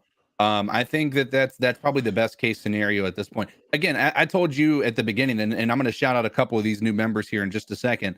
But I told you when we got Baker Mayfield, it is a win-win for you, Cody, in every way possible. It is a absolute win-win. Because if Baker Mayfield comes in here and blows it up and he is a franchise quarterback, well, we've signed him and he's a franchise quarterback, period. Right? Win-win if he comes in here and he just doesn't do well. Maybe he's a middle of the pack quarterback. We're not going to sign him as a franchise quarterback anymore. It's not going to happen. We're tired of that. We want the guy who's going to take us to the next level. Now, that may mean that we get a guy in the draft next year who could be a franchise quarterback, or it may mean we roll with Matt Corral. But either way, we're still in a better spot from a quarterback perspective than we were before this year started. So I think that this is a win-win season for the Panthers. It sucks if we lose to be a fan of the Panthers and not be a winning season. But from a future of the Carolina Panthers, it's a win-win no matter how this season goes. We'll see. Time will tell, man. I certainly hope so. I just, I have this mindset that we just got to wait and see with everything. Yeah. I'm just putting forth some possibilities of things that may happen, things that may not happen. Obviously, I hope you're correct. Yeah. I've heard a lot of people say this is the best thing for Matt Corral. I hope that's true. And again, I hope that Baker is able to lead us to success. Yeah. Whether or not it happens, we're going to have to see, man. You have to make some believers out of some fans this year. Doesn't mean we're not a fan. I'm definitely a fan. I'm never going to not be a fan. But I think this offense needs to produce. And from our coaches to Baker Mayfield to McCaffrey staying healthy, everybody has to feel like this is a prove it season. Something I've been saying for a long time now. It's a prove it season. And that's exactly what they need to do. Before we go forward, Speaking CK, of fans, yeah, why don't you welcome some of these new badass members that we keep acquiring, huh? Well. We have had 2 new members join the C3 Superfan Club. And I'm going to shout out the one and only TJ, the one and only GoldenEye 007 Rare Gamer 99. You hit that join button down there at the bottom of your screen that said, hey, I want to be a part of this crew. I want to support this podcast, this show, these guys who put effort in, who put this grind in, and we appreciate you. We don't expect it, but we appreciate you guys immensely. Welcome into the club. CK, you touched me in a special spot when you, with that voice, and you said GoldenEye 007. I was just like, oh, it was great. Does it like I see the Rare Gamer 99 and I see that icon? I'm like every time I see him in chat, I'm like, oh my God, I want to go back and play some old GoldenEye. Yes, good days. Like that, and I was just kind of like, that was it. What was the one I used to play it on the computer, and it was a shooter game. It was Duke Nukem. No, I think it was Doom. Oh yeah, Doom was on. Yeah, other people. Like those are the games that set the tone for what gaming is today, where you're playing 100%. Other people. I mean, good gosh, that GoldenEye game, man, we must have played a bazillion hours of that. Yeah, dude. Let's go to the next call, 252-228-5098. Hi guys, Rich in the UK. Been a little while. So Baker Mayfield's our quarterback. I'm really pleased. I said that before. Sam Darnold is just terrible, so it doesn't really matter. I think we might win 10 games. I think we might win 9 or 10 games. I really quite like the look of the whole team. But Tony, you might have to edit this, but why is Matt Rule such a complete cunt? Seriously. What was it? Camp Confidential. He's like this bad second-hand car salesman come preacher. And like, you can see, it's the players are cringing. If they paid any attention to him, they wouldn't have been fighting against the Patriots. All this, it's a process, we've got a way of doing things. They clearly ignore him. Otherwise, they wouldn't have these issues. Yeah, we've seen it for nearly, 2 seasons and now. All the stuff he goes on about, they clearly aren't paying major attention to him. I think a load of the other coaches, from what I've seen, look really, really good. New special teams guy, the O-line guy. I think I quite like what McAdoo said. Yeah, I'm really, really encouraged, and I'm really encouraged by the whole team. So looking forward to going into the new season. Might try and get myself a Mayfield jersey and take photos of it just to annoy Cody. The other thing, though, just more serious topic for you. What do we do with Terrace Marshall? He's penciled in as our wide receiver 3. Perfect segue. And that's what we all think. But the guy can't get out there. It's possible he's someone with a low pain tolerance. It's possible once you're in pain, you feel pain more often. And he just can't get healthy. As somewhat, I saw a tweet earlier about likening it a bit to Curtis Samuel. But Shai Smith's looked good. Higgins has got a relationship with Baker. He does offer something different, because without really decent tight ends, we don't have that large target. But it's becoming a bit of a concern. I mean, you don't want to write him off yet or do anything silly like cutting, but certainly worth conversation with you guys, because, I mean, they were saying he was tearing it up in camp. But that just takes you all the way back to Kelvin Benjamin, who was tearing it up in camp and his ACL, and came back and turned into the Titanic, and that was the last anyone saw of him. So slightly concerning, but otherwise looking pretty good. It sounds like Bozeman might be back, and hopefully we'll get in ahead of Elfline, and then the O-line we all wanted might be okay. Right, you're going to knock me off. Take care, guys. Keep pounding. Dude, shout out to Rich. Miss you, Rich. Yeah, I love Rich Kingston. By the way, I love it when English people call someone a cunt. It's the best, dude. It's the best insult. If you're American, Like, don't even say that word unless you put a British accent on it, because it just doesn't sound right Only unless you one do. way to say it cooler than that, and Huh? that's being from New Zealand. Oh, I don't know That- if I've ever heard a New Zealander. Oh, the boys guy. That's what the boys dude is. He calls. Oh, every- yeah. And Yeah, I can see that. my favorite. That first they started filming season 4 of The Boys, which is awesome. One of my favorite shows right now, or been recently. But my man said that people come up to him on the street, and like autographs, and they ask him to call him a cunt. Like, it's like, will you call me a cunt? Dude, funny. it's great. Shout out to all of our viewers across the pond. Oh man, we got a lot of people from there's a lot of people. No wonder the NFL is trying to expand. Oh yeah. Oh damn, man, dude, we have a lot of UK fans. Football. And we get all people from all over, but Rich has been with us for a long time. But he did segue us to a topic that we wanted to talk about, and that's Terrace Marshall Jr. Terrace Marshall Jr. did not dress for the game on Friday. They were asked about it, or Matt Rule was asked about it in the post game, and he said he practiced some. They thought he was going to go, and then he turned up sore, and he said he couldn't go. It's one of those things too where it's starting to feel like this is like the coaching staff is kind of becoming irritated that they can't go, and the player is like trying to protect not do, like, maybe hurt themselves more. But he said he's had a good camp, but we need Terrace Marshall Jr. to practice. Then this tweet, which I don't know if I buy anything from this. I will say this is that this is just as well sourced as somebody who says per source. I would say that was my joke today. It's like, this is a little flimsy. It only says source, not per source. Right. But they said the Panthers have received calls regarding former second-round pick Terrace Marshall Jr. And then he practiced yesterday. Like, all of a sudden, Matt Rule says you need to practice, and then guess what happened? He practiced. He's at practice. And then he isn't the next day. Monday he practiced, and then today he's in the injury jersey. Yeah, I don't know how much I give credit to this this non-verified account with a source as being the reason why they say, and it's just they've received calls. It's not like they've actually been shopping him. That they're making calls.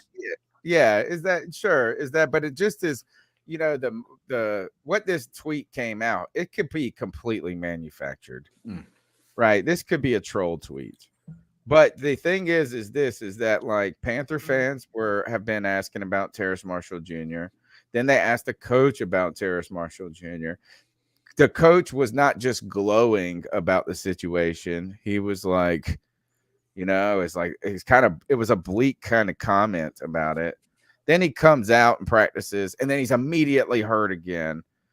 And you're starting to wonder, like Rich is saying, I won't say pain time. Isn't this the fear of picking a guy who had an injury in college, like who was injured when you pick him? Oh, yeah. That's the thing. Like, he was hurt when we picked him, and he's been hurt the whole time already. But look at someone like Trey Smith, who fell down everyone's board because he had injury concerns. Not only has he not missed a snap, he was an all-pro. So it's like it's kind of half of one, 12 of one, half a dozen of the other. My thing is this. What kind of trade market even exists for Terrace Marshall Jr., and do we even give him up? So, for example, Terrace Marshall Jr. has shown no one nothing. As we mentioned, he was injury prone coming into the draft. That's why we think it's bullshit. Well, so that's what I'm saying. Like, is there any legitimacy to this? Oh, you know who it was? Actually, I do know who it was. It's the fucking Patriots. No. See, that's something different. I was thinking. Okay, this is some Bill Belichick shit right here. He'll be like, "We'll give you a fifth for him, or sixth." He was like, "We practiced with y'all. I saw him. He looks good." Can I ask? TMJ went to LSU, right?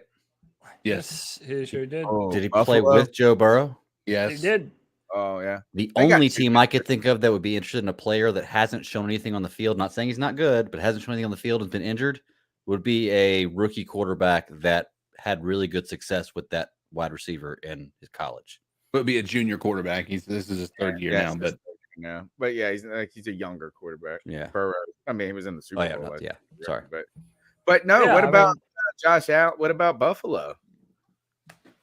But we're getting ready to play them. What connections does he have to Buffalo? Why would they want him? Brady. Joe Brady is there. as Oh, a okay. Yeah, Joe Brady. Okay. yeah. Some people say the reason we picked him is Joe Brady, and then the other thing, and that could be a Brandon Bean thing. It's like, hey, just throw a couple of dollars out there and see if someone takes it.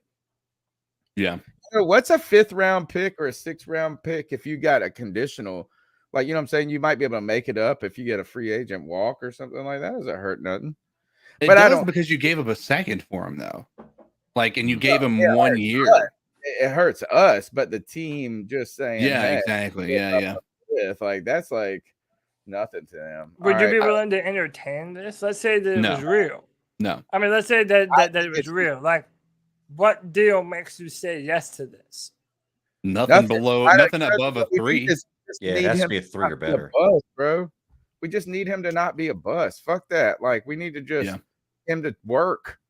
Can I be honest with you? I think that we have to give him, even if it doesn't work out this year, he's got to get next year without Matt Rule being the coach, and then see where his motivation is. And by the way, we have to mention at some point the guy that everyone's mentioning in the chat room, Shi Smith. Yes. And Tony, I've been a big fan of Shi Smith for a long time. And let me tell you, he has already started to show way more than our 2nd round pick, Terrace Marshall, ever has. I don't want to hear nothing about Demir Bird. It's Shi Smith season. Chirp. When Matt Rule was talking about baby. When Matt Rule was talking about Shi Smith in the interview, he said that when healthy, he's the best receiver we have, which blew my mind. He had to be speaking like hyperbolically. Yeah, like there's no way he's better than DJ Moore. But he said when healthy, he's the best receiver we have. CMC's comments on Shi Smith were even more interesting. What did he say? CMC basically said, we see something really special in him, and it's up to him to choose to basically get to the next level, because we believe that he is going to be special. What the fuck else does he got to do? He goes out there and what looks like he's trying as hard as he fucking like. Matt Rule. Nah. Look, I'm not ready to for what he says. Is that I think he's like our preseason camp darling. And you know what? Look, Demir Bird was that for me. I don't know. I think we have a lot of camp darlings this year. What's that? I think we have a lot of camp darlings this year. Really? Brandon Smith, Barno, Shi Smith, Sullivan, even if you want to get Saunders. It's a lot of S's. A lot of S's.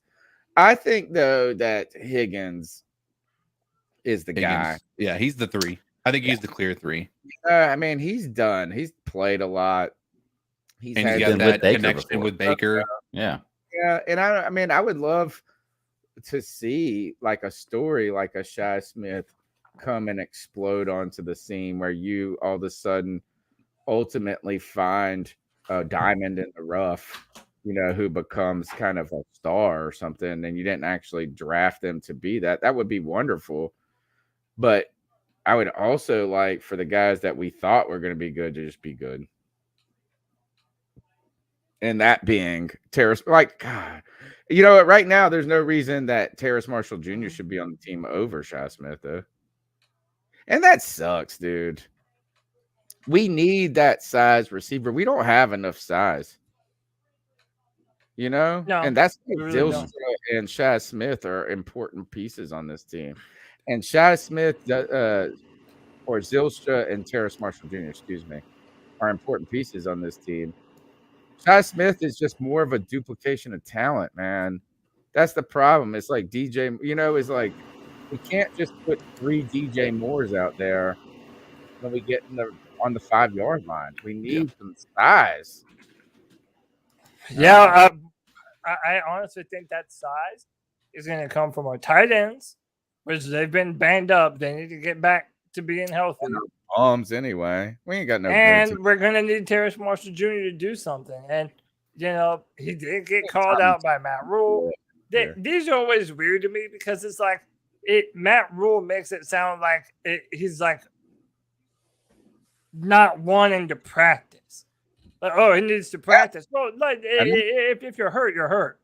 You know what I'm saying? I'm not like it's so hard to know. All the time, though. Like sometimes the people are like that. Once they get that injury like thing, I mean, you just start to wonder. Well, you wonder. Yeah, but then you wonder it's how committed they are, right? I mean, because you Curtis see Samuel, bro. Curtis Samuel's always fucking hurt, dude. But here's the question that I think a lot of people are asking, because there's now starting to be this, like, you don't have the way that Matt Rule said it made you believe that this is Marshall's choice. Like Marshall's coming out and saying, I feel sore. I don't know if I can, like, that's what you kind of get the vibe based on what Rule is saying. I agree with that. Now, I don't know, like I said, we don't know what that really means. And if that's the case, I mean, you got to keep in mind, nobody, if you sit there and you talk to any former players, every single former player hates training camp. They hate it. Like, they hate it with a passion. Like, if you look at Pat McAfee, Darius Butler, all these, like, even, you know, I'm talking about from the, you know, Pat McAfee show, a lot of these former players come on there and talk about it. I would, like, if they said, if I come out of retirement, it's after training camp. I am not doing training camp. But I think that there is maybe a potential that it's just that. Maybe the dude's just like, you know what?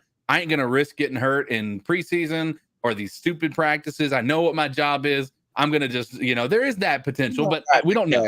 To do that. And look, I understand vets saying they don't like training camp, but everybody likes the first day of school. Right. You know what I'm saying? Like, kindergarten is fun to people that don't like school in the first week. It's like, I just can't believe that it's like that. I mean, like, if you're a 10-year vet, if you're Greg Olson and you got the foot and you're like, they get tired of shit. This mug ain't done jack. So, all right, the number's 252-228. Hey, hold on. Before you go on to that next call, we got a donation from Marshall McGriff. He That's says, Mark.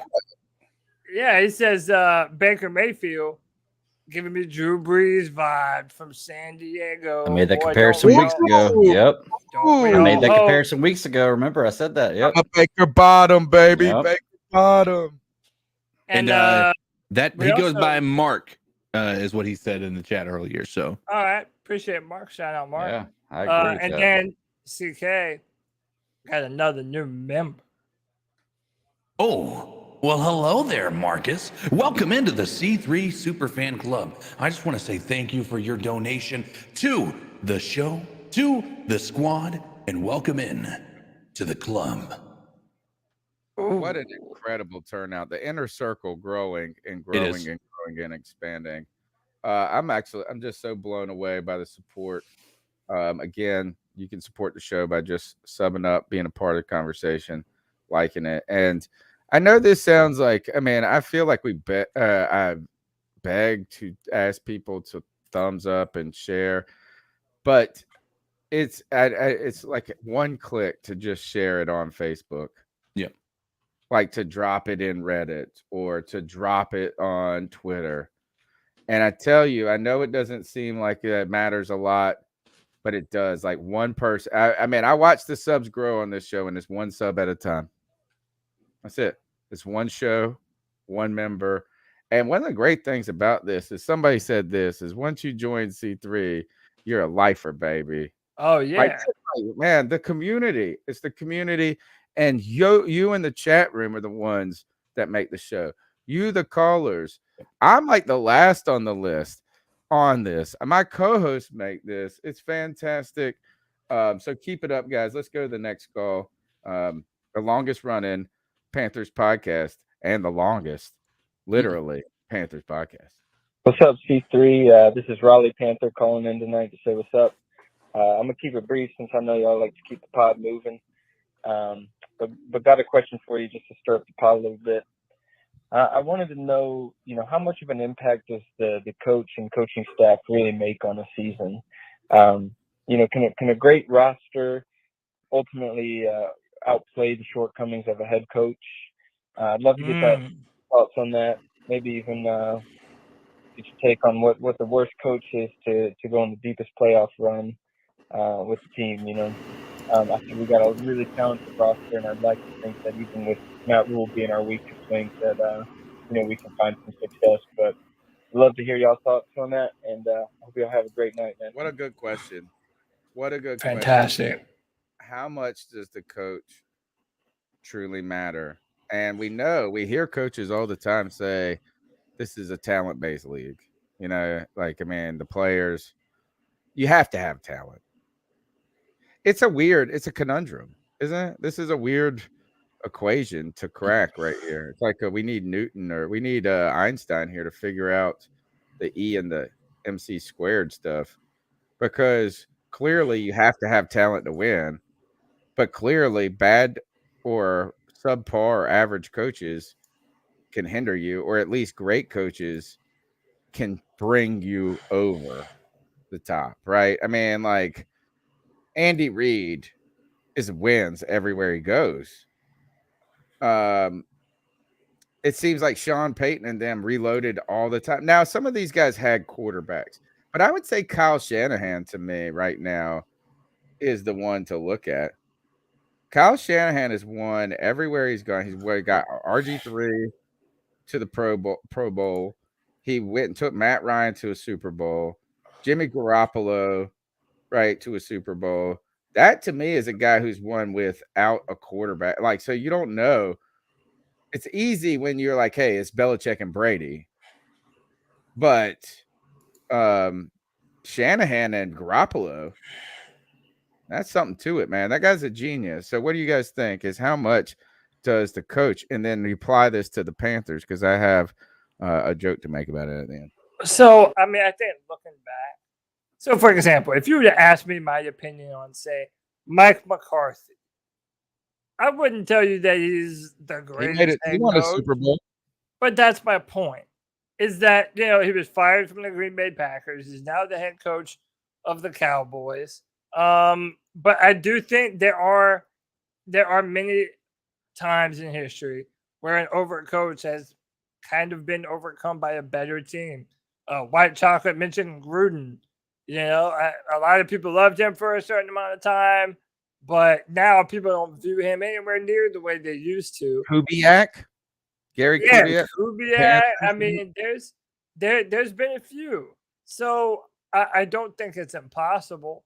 I do think that we're going to have, if we're going to overcome any kind of ineptitude from Matt Rule, it's going to be on Ben McAdoo and James Campen to really hone in this offense, get them firing on all cylinders. And our defense McAdoo. And our defense needs to play as good or better than they did last year. Right. Because the only way the Panthers are going to be that kind of team, we have to get back to being the most dominant defense in the NFC South.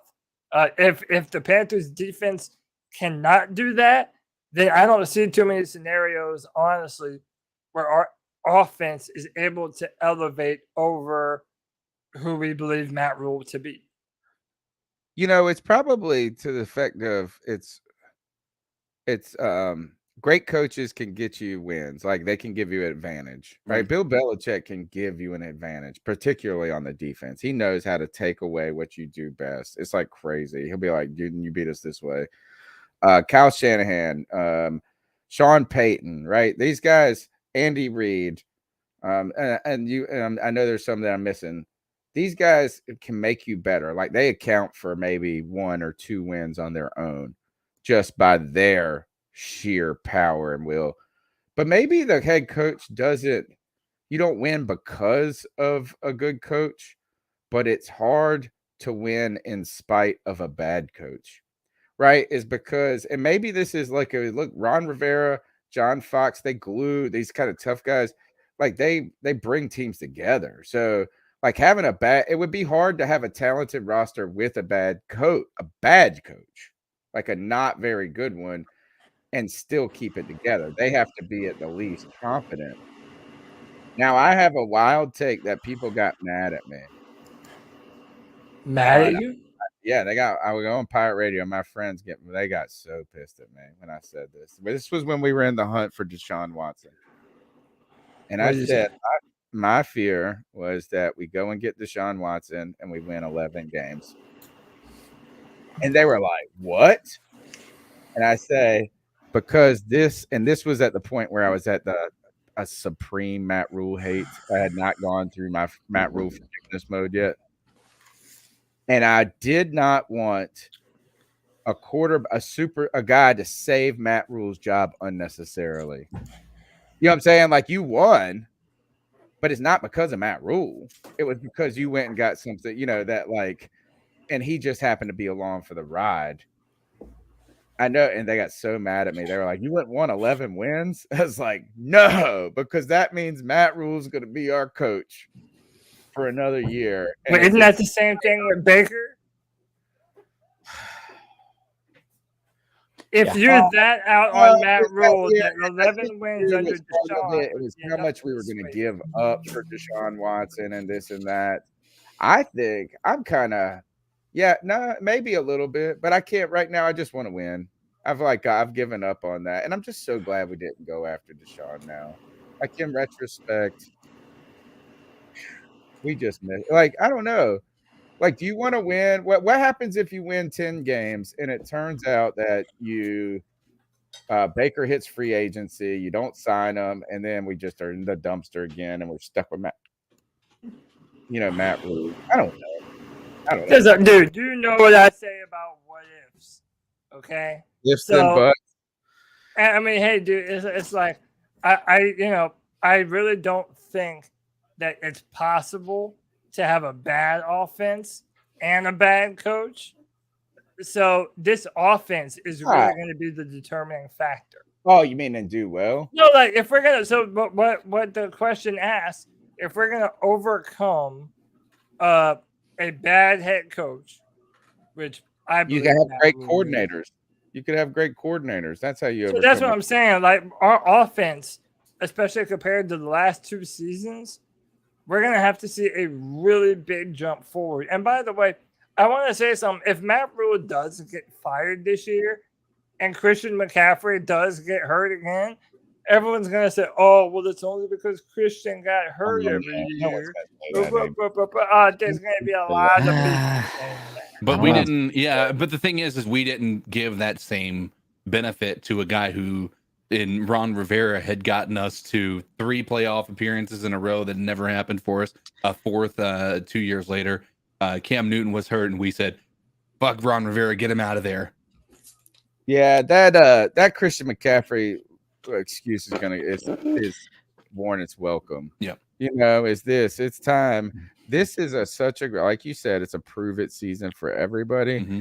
And really this season redirects the narrative on Christian McCaffrey.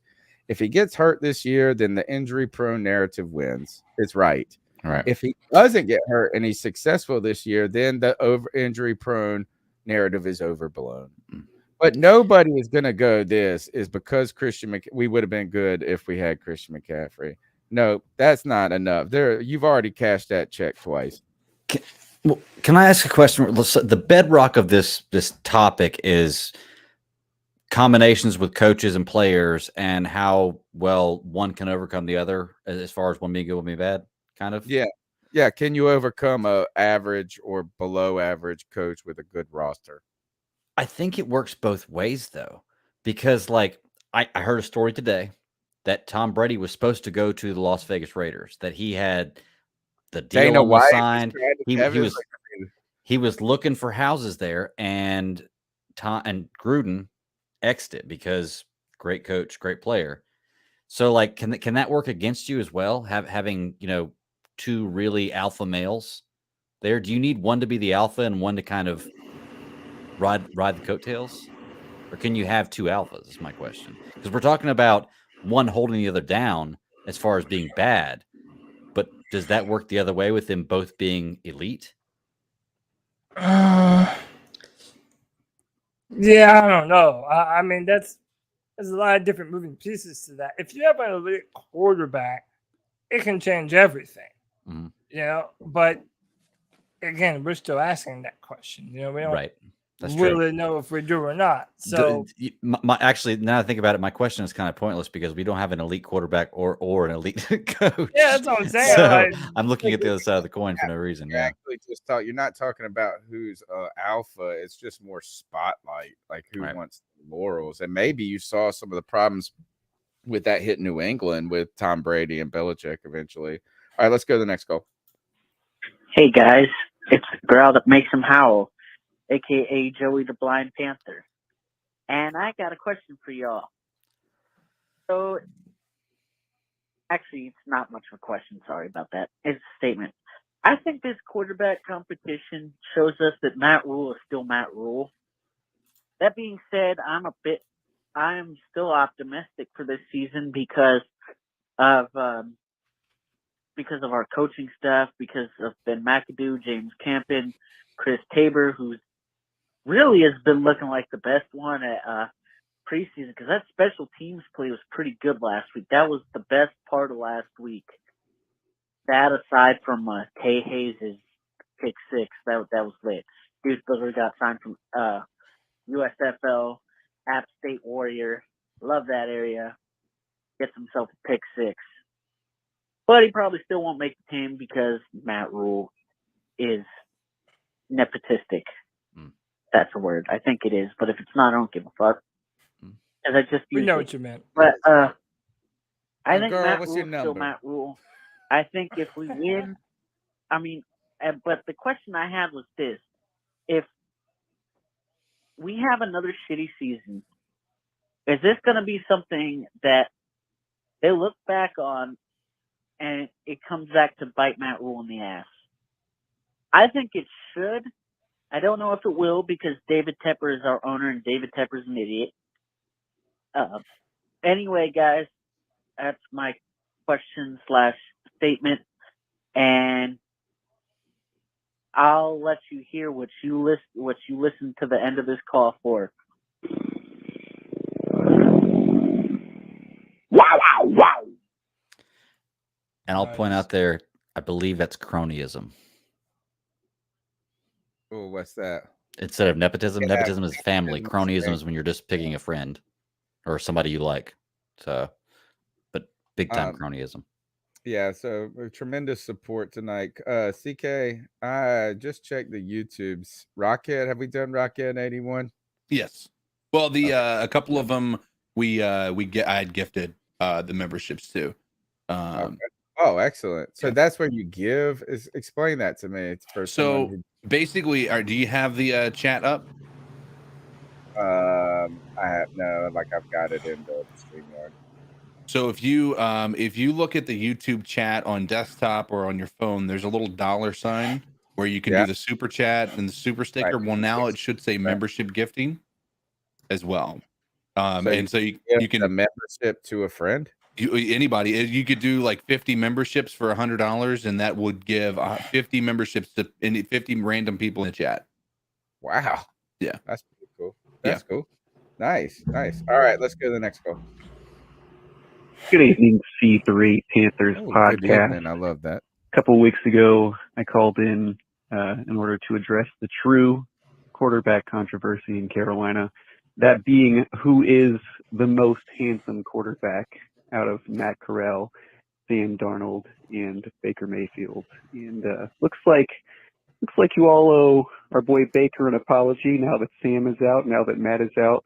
The true handsome man, Baker Mayfield, can receive his justice as the hottest Panther in the QB room. So say sorry to your boy.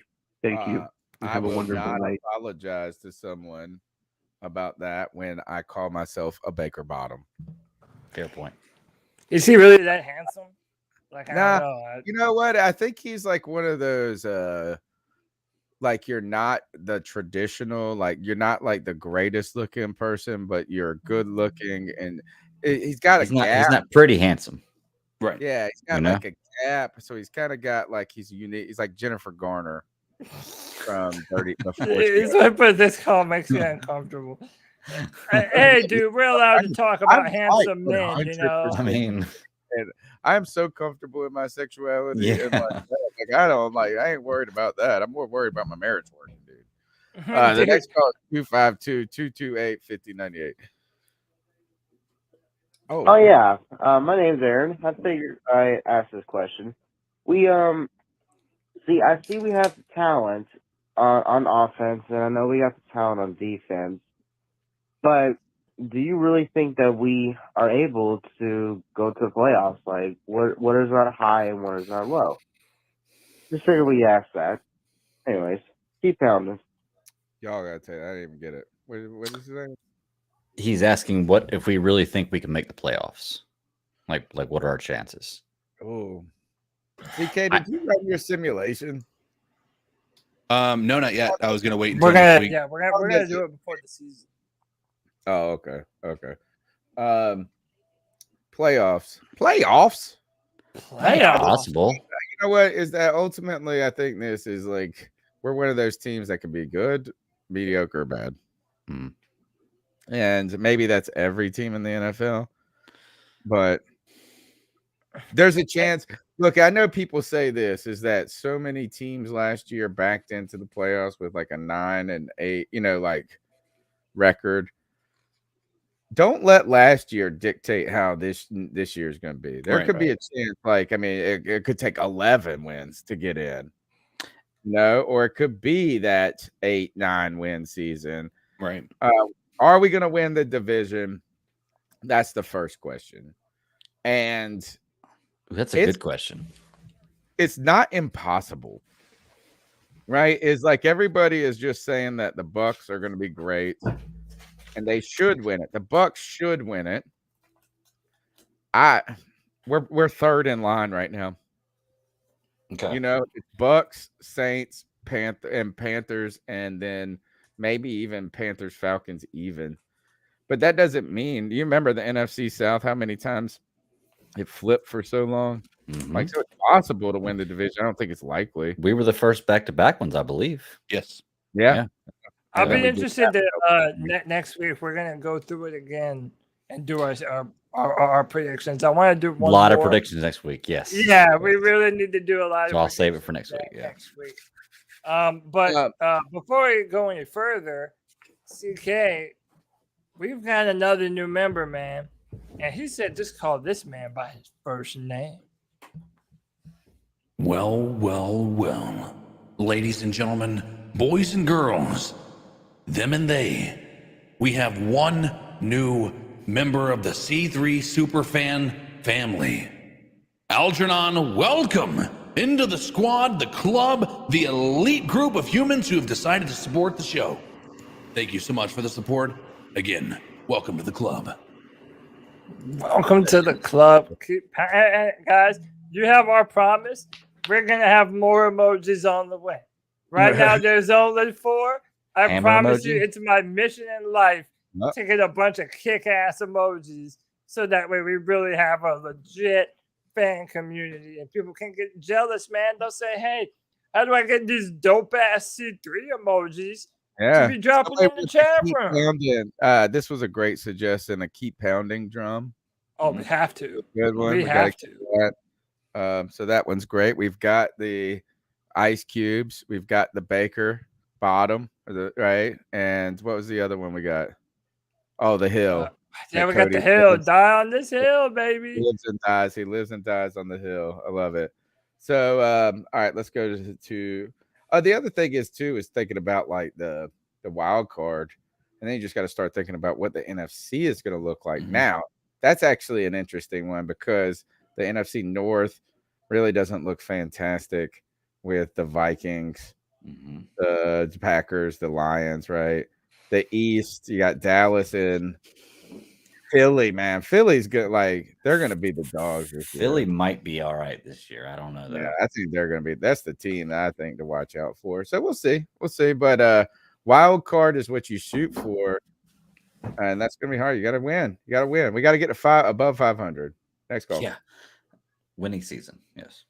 Oh yeah, my name's Aaron. I figured I asked this question. We I see we have the talent on offense, this and I is know this we one, have the talent on defense. Same one. All right, sorry. Hey. Uh-oh. You know who this is? Aw, shit. White chocolate espresso, It's that boy. aka the newest member of the C3 Superfan Club. Aw, Okay, The my question to y'all bastard is, son. do we trade Terrace Marshall? I've been hearing a lot. That's all I've been hearing. We should trade him. Some people say we can get a third and a fourth. I don't see how the hell that happens.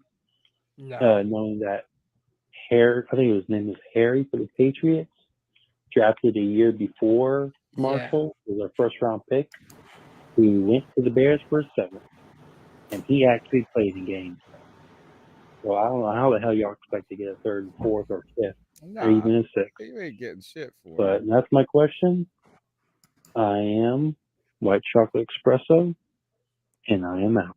My bastard son. Man, we ain't getting shit for him. That's it. Like, and Not even a 7th? it doesn't, you know, it's like this.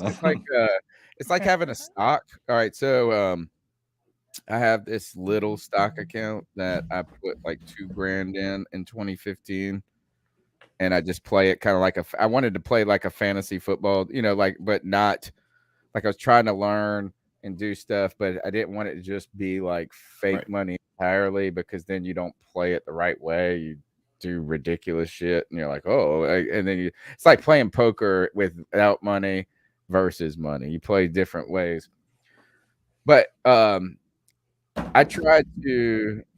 It was like in the back end of the Trump time. I was like, man, this economy is cooking so much. It's time for a retraction. Like, and I don't care about the politics or nothing. It's just like it felt like it's running so hot, like it's got to pull back. So I tried to bet a little on what I believe are recession stocks, oil and gold. And this was mainly just two oil. I bought these two stupid oil companies. They weren't even really oil. It turned out to be more natural gas. It was dumb.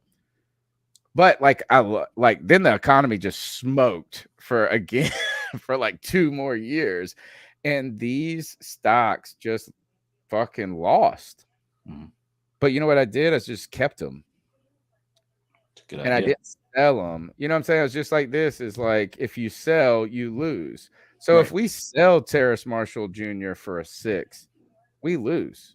It's better. We have too much sunk cost in him, I think. It's like, it's just better to see if he works out somehow than to try to get a 7th. Who gives a shit? Like, what a 7th? When's the last time a 7th did anything for anybody? We just cut our last 7th. You know, is like, I just wanted just him to work. So I think it's just like this, is that maybe we bought his stock like I bought that oil stock, and maybe it comes back, or maybe it's a loss. And by the time it's a loss, then it's a loss. Does that make sense? No, totally makes sense. It's a great analogy. I think it's far too early to give up on Terrace Marshall Jr. Definitely. Again, I know he's hurt, but I mean, some guys just need time. If it ends up being the thing, no one's going to trade for him anyway. So you might as well just hold on to it. Hope that it can turn out. And by the way, our luck, he's going to go to some other team and put up like 1,000 yards every year, dude. So, no, I'm not really with it. And hey, by the way, real quick, shout out to our man Mark for the $2. He said, is anyone talking about Brady? No call, no show training camp. There's been a lot around Tom Brady going around, him almost going to the Raiders because of Dana White. Gronk revealed that on a podcast of all places, on a watch along that the UFC was doing. And they were tampered. He called out. He was going to be what's that show? The Masked Singer or whatever the hell it is.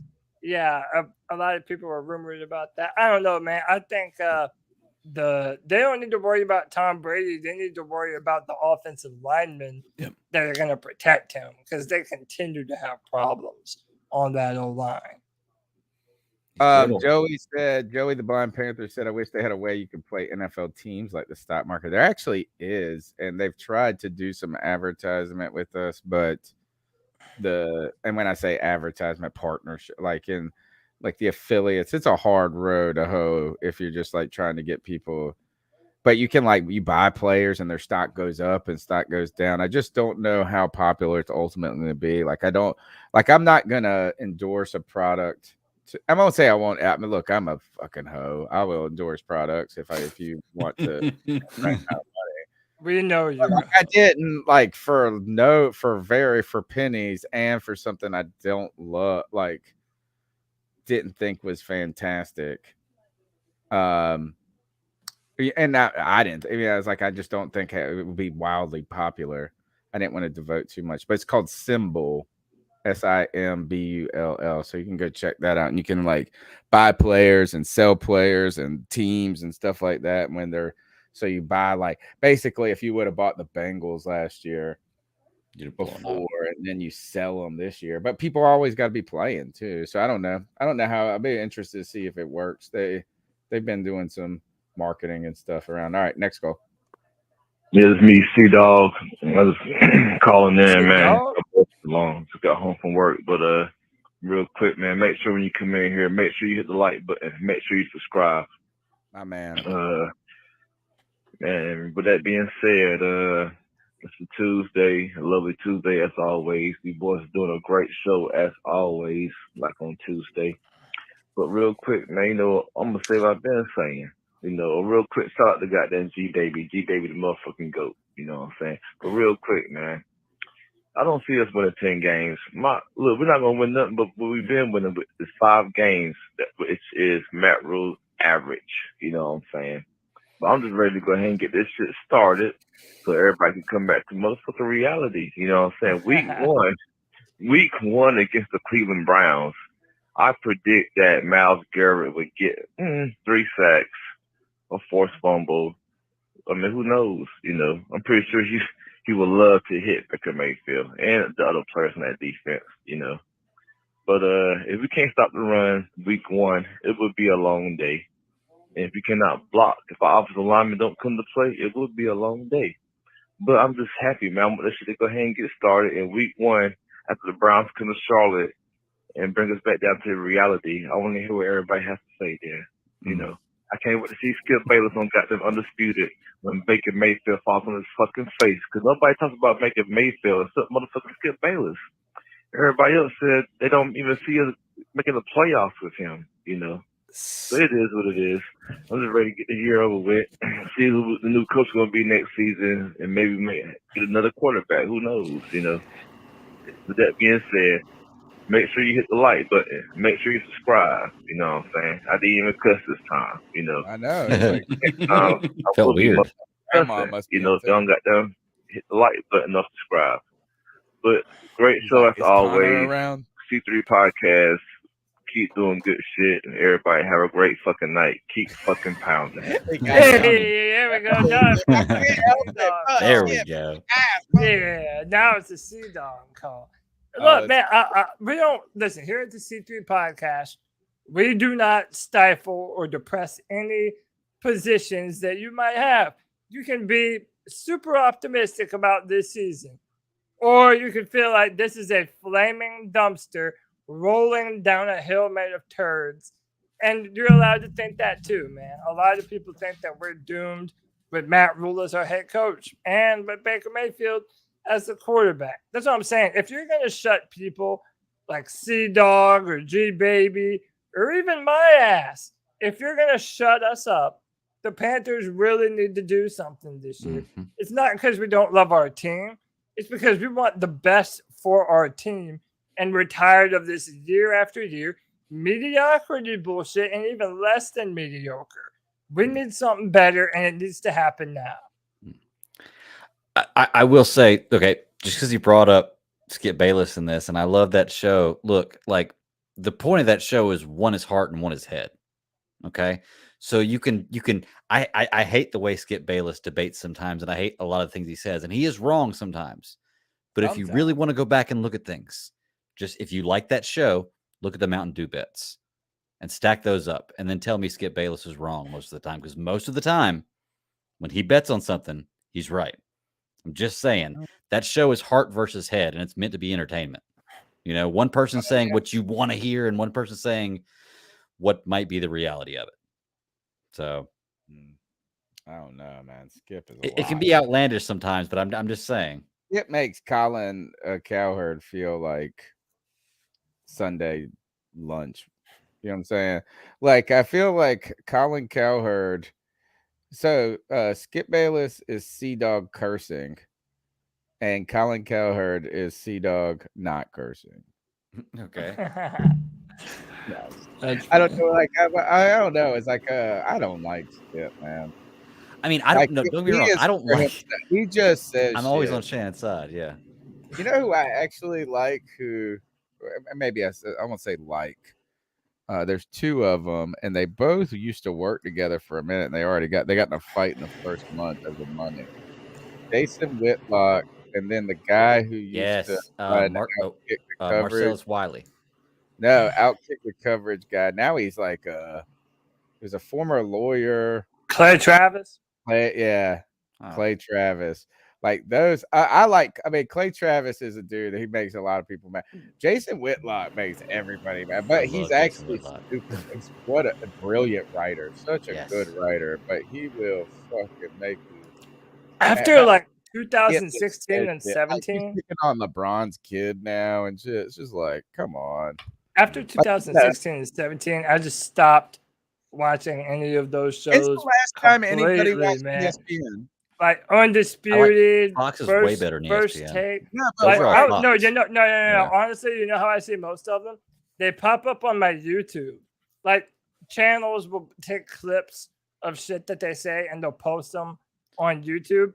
I'll check them out there sometime, but I rarely ever go and listen to them. I honestly That's what they're there for. watched less than 5 minutes of Skip Bayless since he went to Fox. That's how long it's been. Right.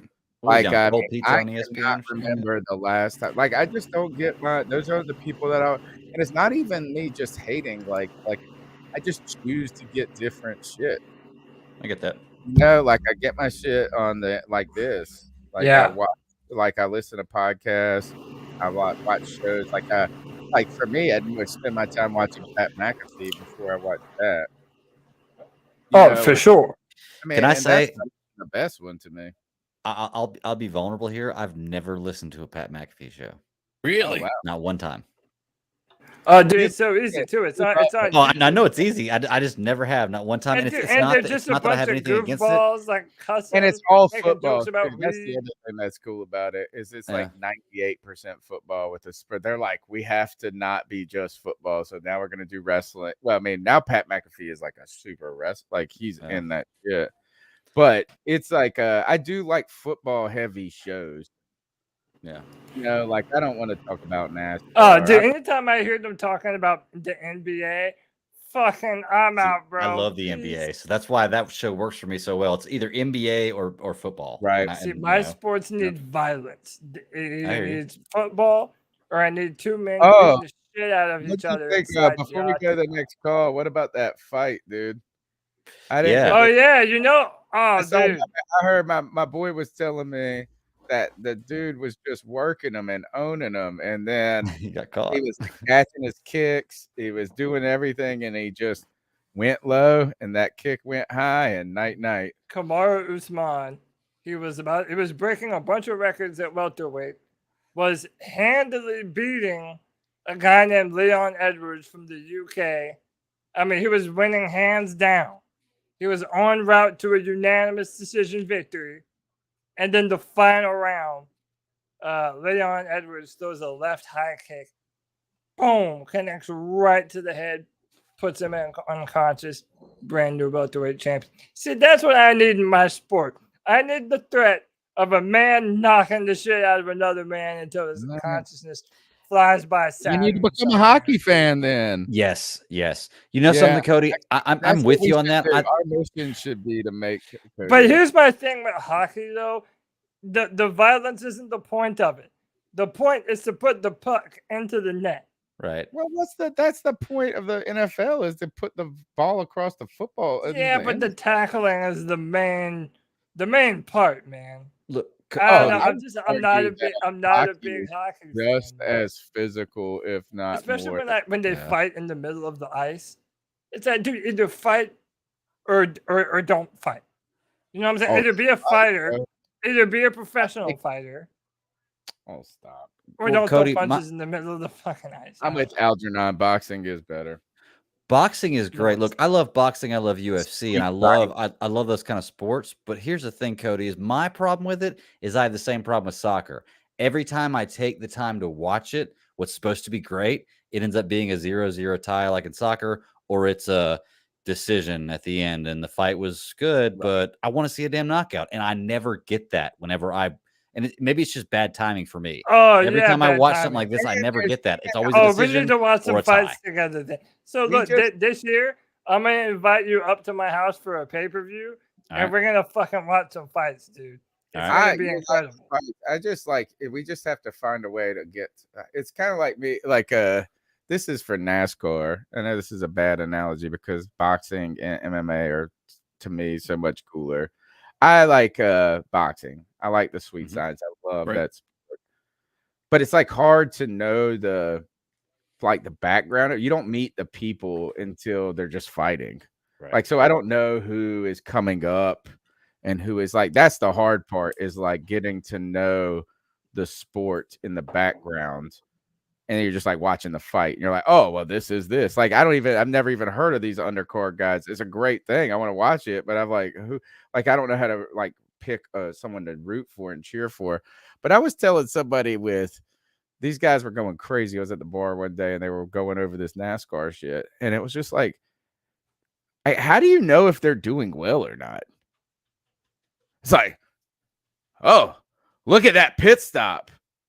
I don't know what to look for to be because they're all just, nobody's pet, it's just oh, wow, man, really great move. I could be fantastic catch in football. I don't know what to say in NASCAR. Yeah. It's I don't know. Downshifts. I can't tell. It's I don't know. Anyway. The points is weird. Because the NASCAR uses points. Yeah, it goes by how many laps you led and stuff like that. I think that made it cooler is because if you're in the 11th spot, you didn't win the race, but you finished in the top 10 in 50 or 20 races, so that makes you you're always there. Yeah, it used to be, I think, you had to win races to win. I don't know. I don't really give a shit about that. Well, it's just like in football, you're pushing yourself to a playoff. Basically, you're playing for points to be the top teams, like a playoff team, and then you have a championship. It's similar, but it's just a point system instead of wins losses. And by the way, just to prove to y'all how much of a diehard MMA fan I am, when I was in college, I got to interview Dana White, and I got to meet Joe Rogan and stuff. That's me and Joe Rogan. Uptown Charlotte, baby, Cody. Strike City Bowling. Yeah, my short hair. I've got some other pictures. I have a video somewhere of me and Dana White listening to Joe Rogan's podcast. Oh, he's my favorite. Should yeah. I watch his shorts on YouTube, but I like him. Yeah, I'm with y'all. All right, next call. What's happening, C3?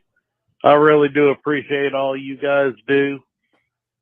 I am really hoping that Rule will settle down and make a decision for himself and get us some starters that will gel. Bruce Buffer. It's just a joke with his college antics.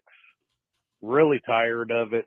But, we'll probably have it for at least another year. Anyways, I'm really, really, really anxious to see Baker come out there with the ones on this next preseason. I am really hoping that they will at least do a series and, not show our cards, but just show that they're gelling. I'd like to see that. Anyways, That's really all I have to say tonight. Keep pounding. Y'all take it easy. Keep pounding. Man, thank you so much for the support, man. The support tonight has been incredible. And first of all, it's incredible each and every week. People showing up. But we're at like 250. And I know that, like, I mean, some other channels might do bigger numbers or whatever. But to me, man, 250 people on their Tuesday night coming here. And these are like the same people. You know, is that these people are hanging out with. Do you see how many green tags are in the chat? Yeah. I mean, that's like the chat is pumping and people are part of it. This is y'all show. This is y'all show. The number's 252-228-5098. That was the last call for the night. Oh, shit. So you can continue to call in. We're gonna do Cody. I'm gonna have to get Cody to get back. You better put your debate skills on. We got to get back at it. And then the preseason. We got a preseason game coming up this Friday again. Yeah, another Friday. Bills. Another Friday show. What time is it at? What time is it at? So can we watch I think the same time. Crash Greg's podcast? Maybe so. I think so. I might just save the House of Dragon talk for the end of my show every week, just in case people from this show want to hop on, and Cody want to hop on and talk about that. So, dude, I need some way to talk about House of the Dragon. Okay, Dude, I'm so fucking pumped for this show, and the first one was incredible. Yeah, it was. Why didn't nobody tell me about this Game of Thrones show beforehand? Goodness gracious. Dude, and it's the perfect jump on point, because if you have never seen Game of Thrones, it literally doesn't matter less. It's a prequel. It's over 100 years. Quite honestly, it might be a better thing that you don't, and you can watch this first, and then almost have a better history of the universe of Game of Thrones. Right. I am binging again, so I think that the Game of Thrones love is overrated.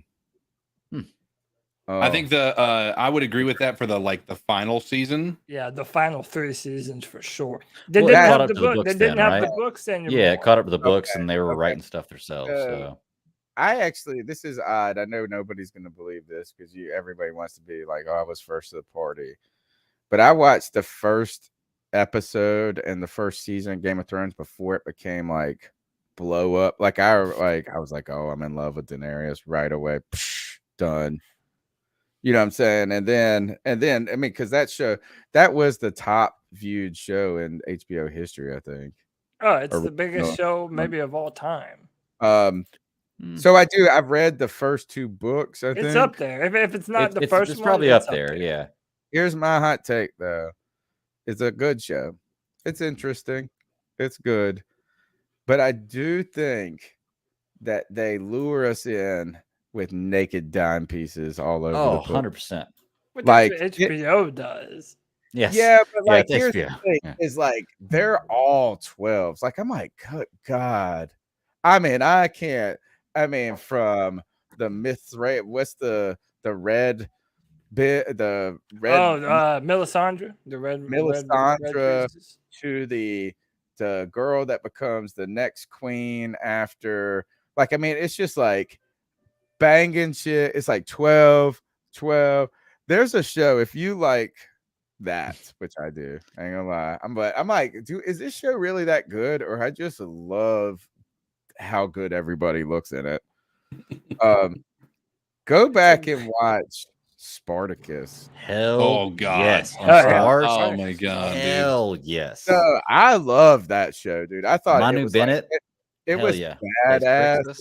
Such a badass. It was like 300 meets. He died before the end of filming that. The guy that played the first season. The guy Andy, I can't remember his name. The guy who played the original Spartacus did. Yeah, that's why they did the prequel. The second season was because they were waiting for him to get through his chemotherapy, but he ended up. So I watched that show. This was back. I mean, this is back before you streamed. Maybe I DVR'd it or something like 12 that. years ago. Yeah, I mean, it's been a long time. Yeah, and I thought my wife and I we kind of. Like we like to watch shows together. Like I think a lot of couples do. It's like we have shows we watch together and shows we watch on our own. Like you need to wait for one person or what. I watched this. I was like, you might like this. I was like, will you watch this? I've already watched the first 2 episodes. Will you watch it? She watched the first episode with me. She's like, I don't like this shit. And she goes, but I see why you like it. All they do is fucking kill people. Like, She didn't like the fact like that. Listen, that shit was so good, dude. There is nothing that'll make you more insecure as a man than watching Spartacus, though. Yeah. Like every single one of them dudes is just like gods, bro. Yeah, swinging down to the floor too. Lots of penis, lots of penis in Spartacus, dude. Yeah. They don't mind showing you men. too, man. But that was the thing is like it appeals, it caters to those base. I think Game of Thrones, I mean, just dime pieces everywhere, dude. Right. But Tony, Like- if you get past just like the initial, okay, all that shit is meant to suck you in. And be like, oh, there's tits. Oh, they're hot. Oh, there's dragons. Oh, but once you stay and like once you actually continue about the show, I'm re-binging it. It's absolutely incredible. And George R.R. Martin, the author behind the books, that's my favorite author. That guy is an absolute fantasy genius. The world that he's created. Like, I'm one of those dudes. I'm a book nerd.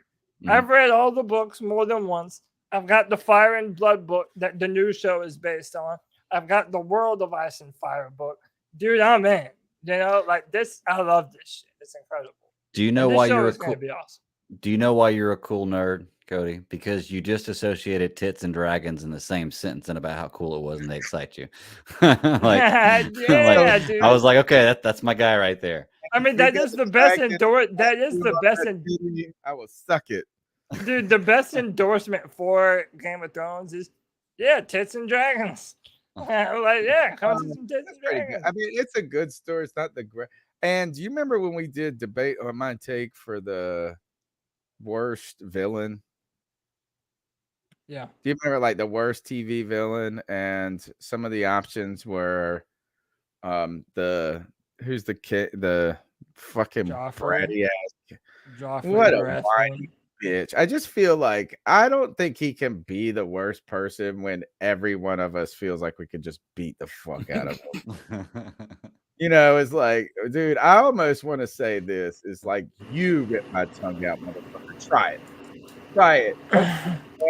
Sit down. Let this little bitch come over here and do it. But the real guy, the fucking nastiest motherfucker is that dude who takes over Winterfell and then cuts off Longjoy. Ramsay Bolton. Yeah. Look, that guy. Ramsay Bolton's crazy. He's the worst. I still think Walter White's the worst bad guy in the history of TV. But I don't even confuse him. He's like an anti-hero. Yeah, he is. He's a bad guy, dude.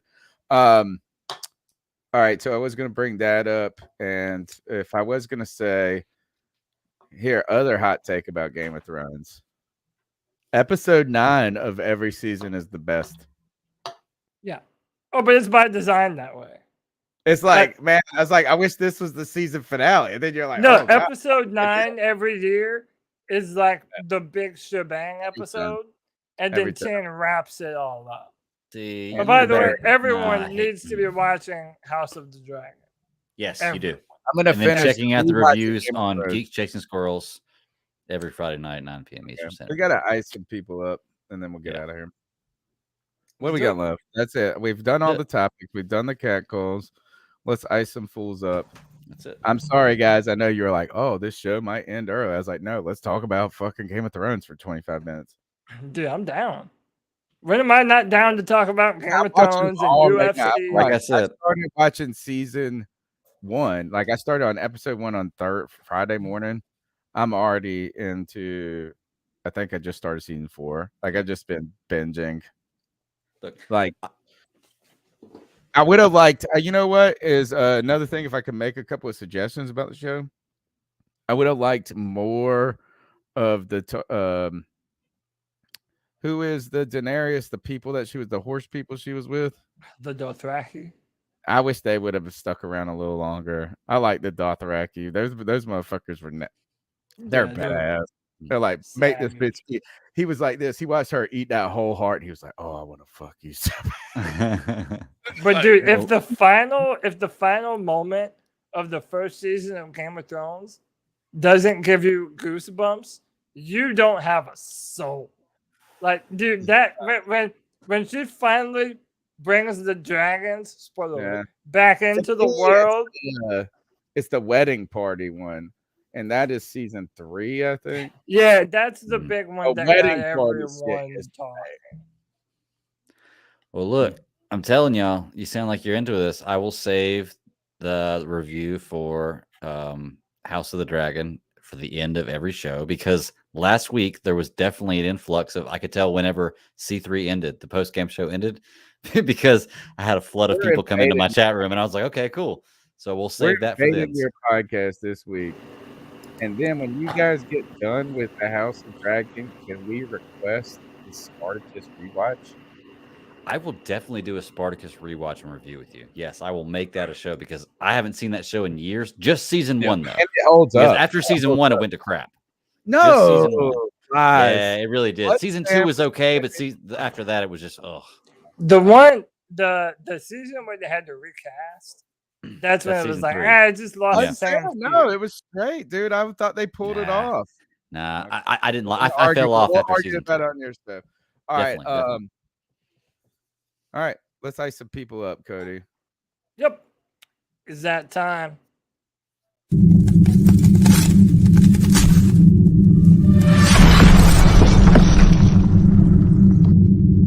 Ice up, son. Ice up. It's the longest running segment on the longest running podcast, Panthers Podcast. Think about that. The longest running segment on the longest running Panthers Podcast, which is literally the longest podcast that could possibly be of Panthers Podcast. We are 2.5 hours in, and we just getting started. You want to talk about all right. No, the ice up segment, ice up, toughen up, get it together. It's our homage to Steve Smith, who has been doing pre-games. He actually called Sam Darnold a librarian in this last game. He said, we need Baker Mayfield. Sam Darnold's a librarian and put you to sleep.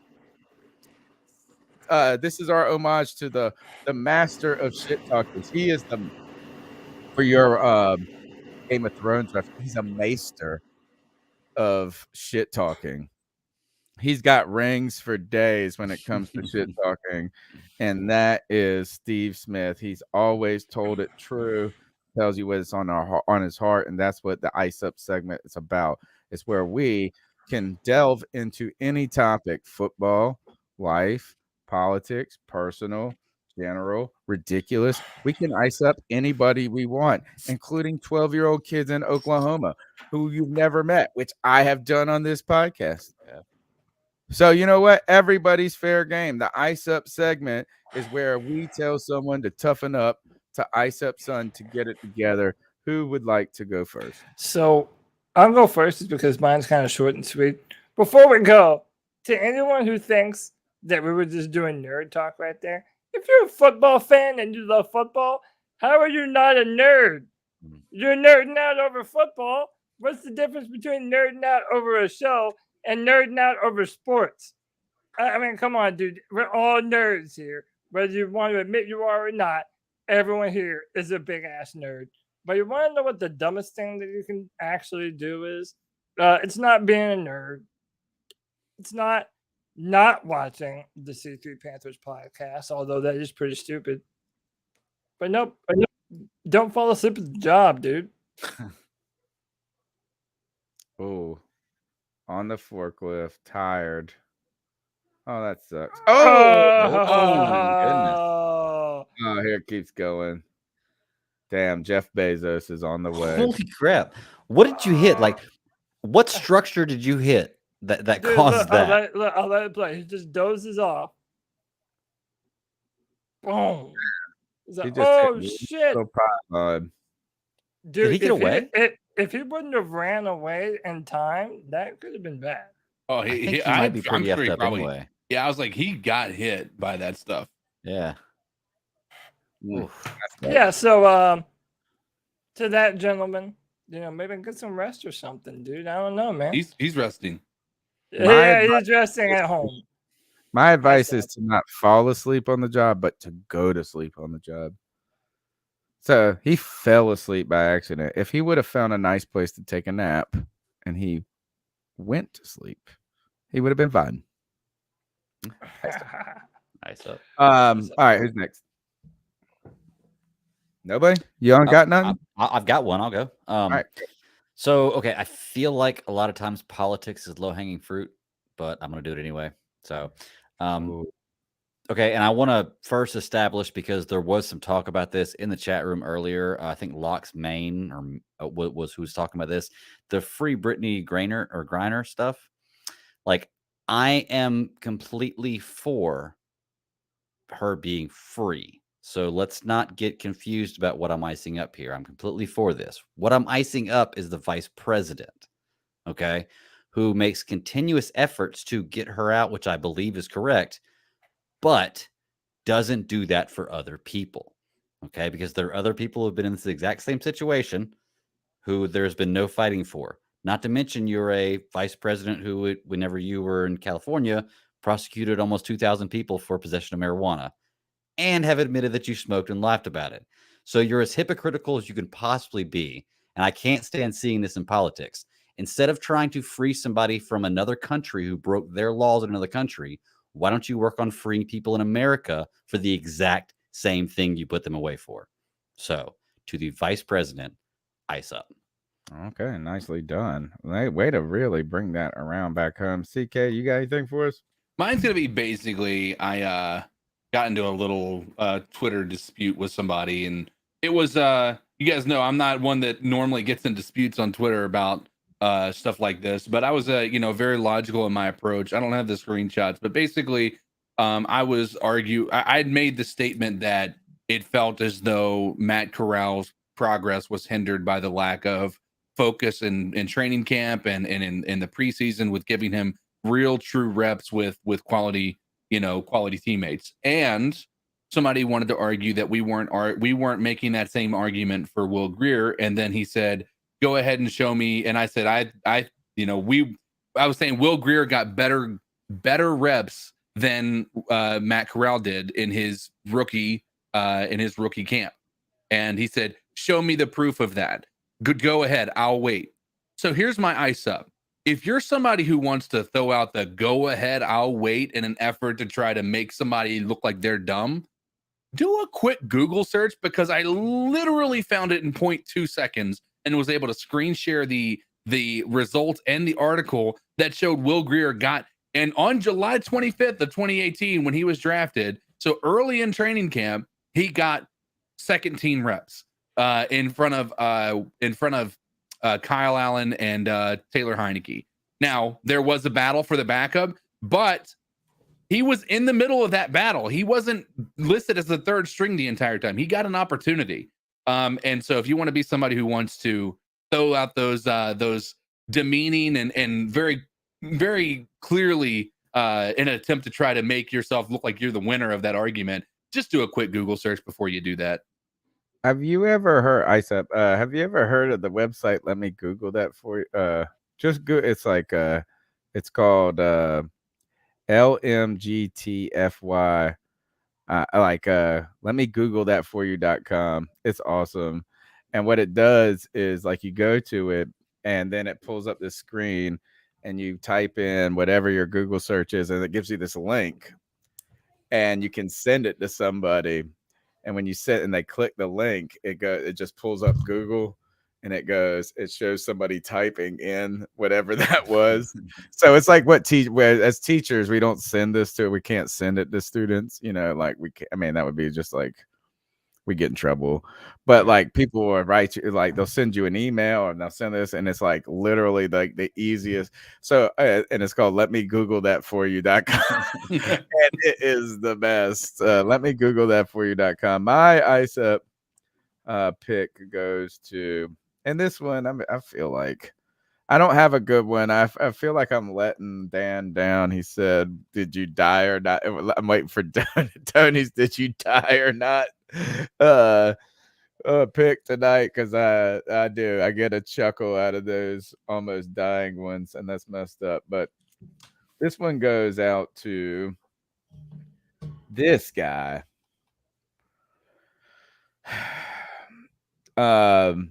This guy, and I mean, I'm assuming it's his son. At a Browns preseason game, and they hold up these signs. They brought these signs, and I like bringing signs to games. I'll make a sign. I love creativity. You know, one of the best ones I got on we kind of almost got on the Jumbotron. Everybody else that was with my party, except for me, actually wearing the fucking Superman cape, didn't get on the Jumbotron. But we have one which was, it's a bird, it's a plane, it's super cam. Mm-hmm. You know, and stuff like, I mean, like those types of things. Like, I love those things, and you got to put the logo. This one, first of all, you ain't going to get on TV with this one, right? Because you got a profanity in it. You got to put the affiliate in it too. You want to get on the television, it's got to have like Fox or CBS in it somewhere. But this guy, the sign, you're at this Browns preseason game, and him and this like 7-year-old kid beside him. And write these signs is "fuck them hoes, free Watson." Wow. And when I'm not icing, first of all, I will say "fuck them hoes" in a second. I've said that shit plenty of times in my life, so I'm not like icing up like vulgarity but one is, and I've cursed in front of my kids plenty. You know, so I don't want to just like act like high and mighty at this, but this is like teaching that to this child. But really what this is teaching more than anything, and what I think is what I'm icing up, is that this dad is part of this culture of "look at me." If he's the dude who eats the Tide Pod. You know, it's like, I want to be viral. So let me eat this and die just so I can get somebody to pay attention. So fuck you stupid asshole. That's what I'm gonna say. Ice up, ho. That's it. Somebody said mom, probably that. Sons, quit talking about your mom like that. All right. Cody, we got to do it because look, we made fun of Trump for a long time. And people be like, "Oh, we don't like politics," but the Joe Biden. We make fun of stupid politics. That's what it is. At this point, if you have seen us ice up any politician, it's never for politics. Like, no matter where you fall on the line, oh, we make fun of everyone when they need to be made fun of. I was gonna make this my ice up a few weeks ago. It's kind of old now. I know. It's been a while. I mean, I was late to the party on this one. I saw it like last week, maybe. I saw it last week too. I was like, what in the world did he just say? I know. It's like, how did this not be bigger? Almost like they control social media, huh? It's so crazy. he was Joe Biden was talking about crime and things of that nature on Vice, and this is what ended up happening. They even censored it right now. I won't play. Oh, it won't even play. What the hell? Hold on. Let me refresh. I mean, this shit is crazy. I mean, y'all know I'm a conspiracy. It almost makes like him shaking nobody's hand look not. Walking away, the Easter Bunny thing was the thing that got me the most. I think I'll always remember the Easter Bunny thing. You know. It is the handshake to nobody. I'm with Dan. This shit was funny. The other one was when he just like walked randomly into the garden and just away. That guy over there. You know what? I made fun of George Bush. In graduate school, I used to watch George Bush, but like YouTube had just gotten invented, and I would watch like George Bush blender clips just when I had a bad day. Like, because they just made me feel good. I would take George Bush back in a moment compared to having Mo Guns. Of dealing with a felony that's committed, and I don't count drunk driving as a felony. Replay it. We didn't hear the beginning. Yeah, but what's his You only arrest for the What's their purpose of response? dealing with a felony that's committed, and I don't count drunk driving as a felony. They're like, You look, they don't even know. They don't even No, know. I think Uncle Joe had a DUI back in the day. But he literally said, "I don't view DUI as a felony." I know because he's So either he meant that, or this man has a hard time knowing where he's at all the time. You know what I'm saying? I mean, I think that's the two. Both can be true, just like Matt Corral could be a bust and Matt Rules.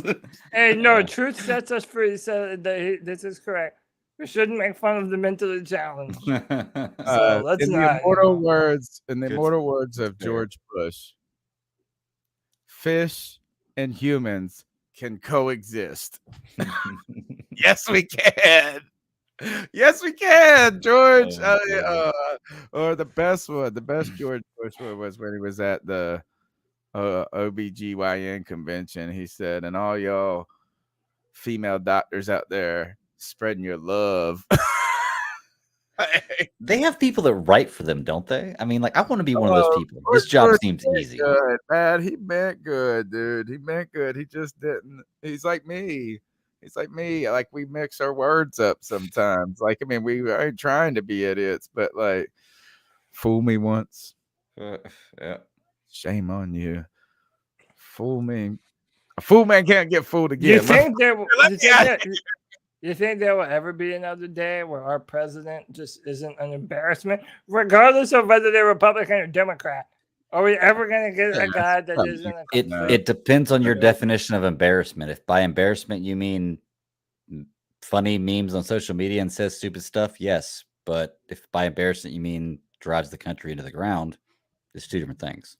So it kind of depends on your definition of embarrassment there, because there are a lot of things I don't agree with, but end results don't lie.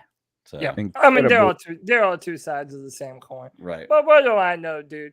I think that's it. We're done, right? Man, incredible, dude. Just want to do this. Shout out to all the people that gave us their time tonight. We had over 20 new members. We got just 22 members tonight. That's incredible. Fantastic. We love y'all, man. We had over 250 people watching. We got lots of people in the chat. It's an incredible ride, and it's only going to get better as we actually get football to talk about. So thank you for your support. My name's Tony Dunn. You can follow me on Twitter at @cat_chronicles. You can email me at carolinacatchronicles@gmail.com. Find the podcast, leave a review, tell a friend, share a friend, whatever the Pat McAfee saying is, right? Be a friend, tell a friend, that type of thing. That's how we grow, man. One person at a time, one sub at a time. Thank you very much. And look, thank you to my brothers on this show. Appreciate it. Cody Lack, how can I get after you? Yeah, find me on Twitter at Cody Lack, CODY LAC. You know, I'll be shouting about something. Probably fighting with people that are mad at me for saying how bad of a coach Matt Rule is or something crazy. But hit me up on Twitter. Follow me. I'm still the Panthers analyst at drafttech.com. That's every month. You can check that out. And guys, I'm telling you, man, me, Tony, CK, Greg, we're working on some cool shit, y'all. We are going to take this show to the next level, and we're going to continue to do it with you guys providing the boost, providing the gasoline, the energy for us to do what we do. You know we love you guys. Appreciate you. All right, Greg, how can I get after you? You can check me out at the BatDaddy52 on Twitter is my personal handle. I've also got another podcast. It is Geeks Chasing Squirrels Across the Multiverse. We go live 9 p.m. every Friday, sometimes Saturdays, depending on life, on YouTube. And then you can find any audio catcher or any podcast catcher you choose. We're on all of them. Right now, we're talking about She-Hulk, House of the Dragon, and the last half of Sandman. And then Sunday, all me and my co-host are getting together because I'm fortunate enough to be in the vicinity of them. And we are going to watch Rogue One in preparation for Andor. So we may do a live show together in the same studio for the first time ever this Sunday. on a review of Rogue One. And then Andor's coming up soon, but we cover everything. And Tony, Spartacus, let's do it. I'm down. I'm ready. CK? ready. You can find me on the Twitters, on the TikTok, the Facebook gaming, things like that, at Codizzle Allen. And obviously here on the show, we got some big stuff, as Cody alluded to.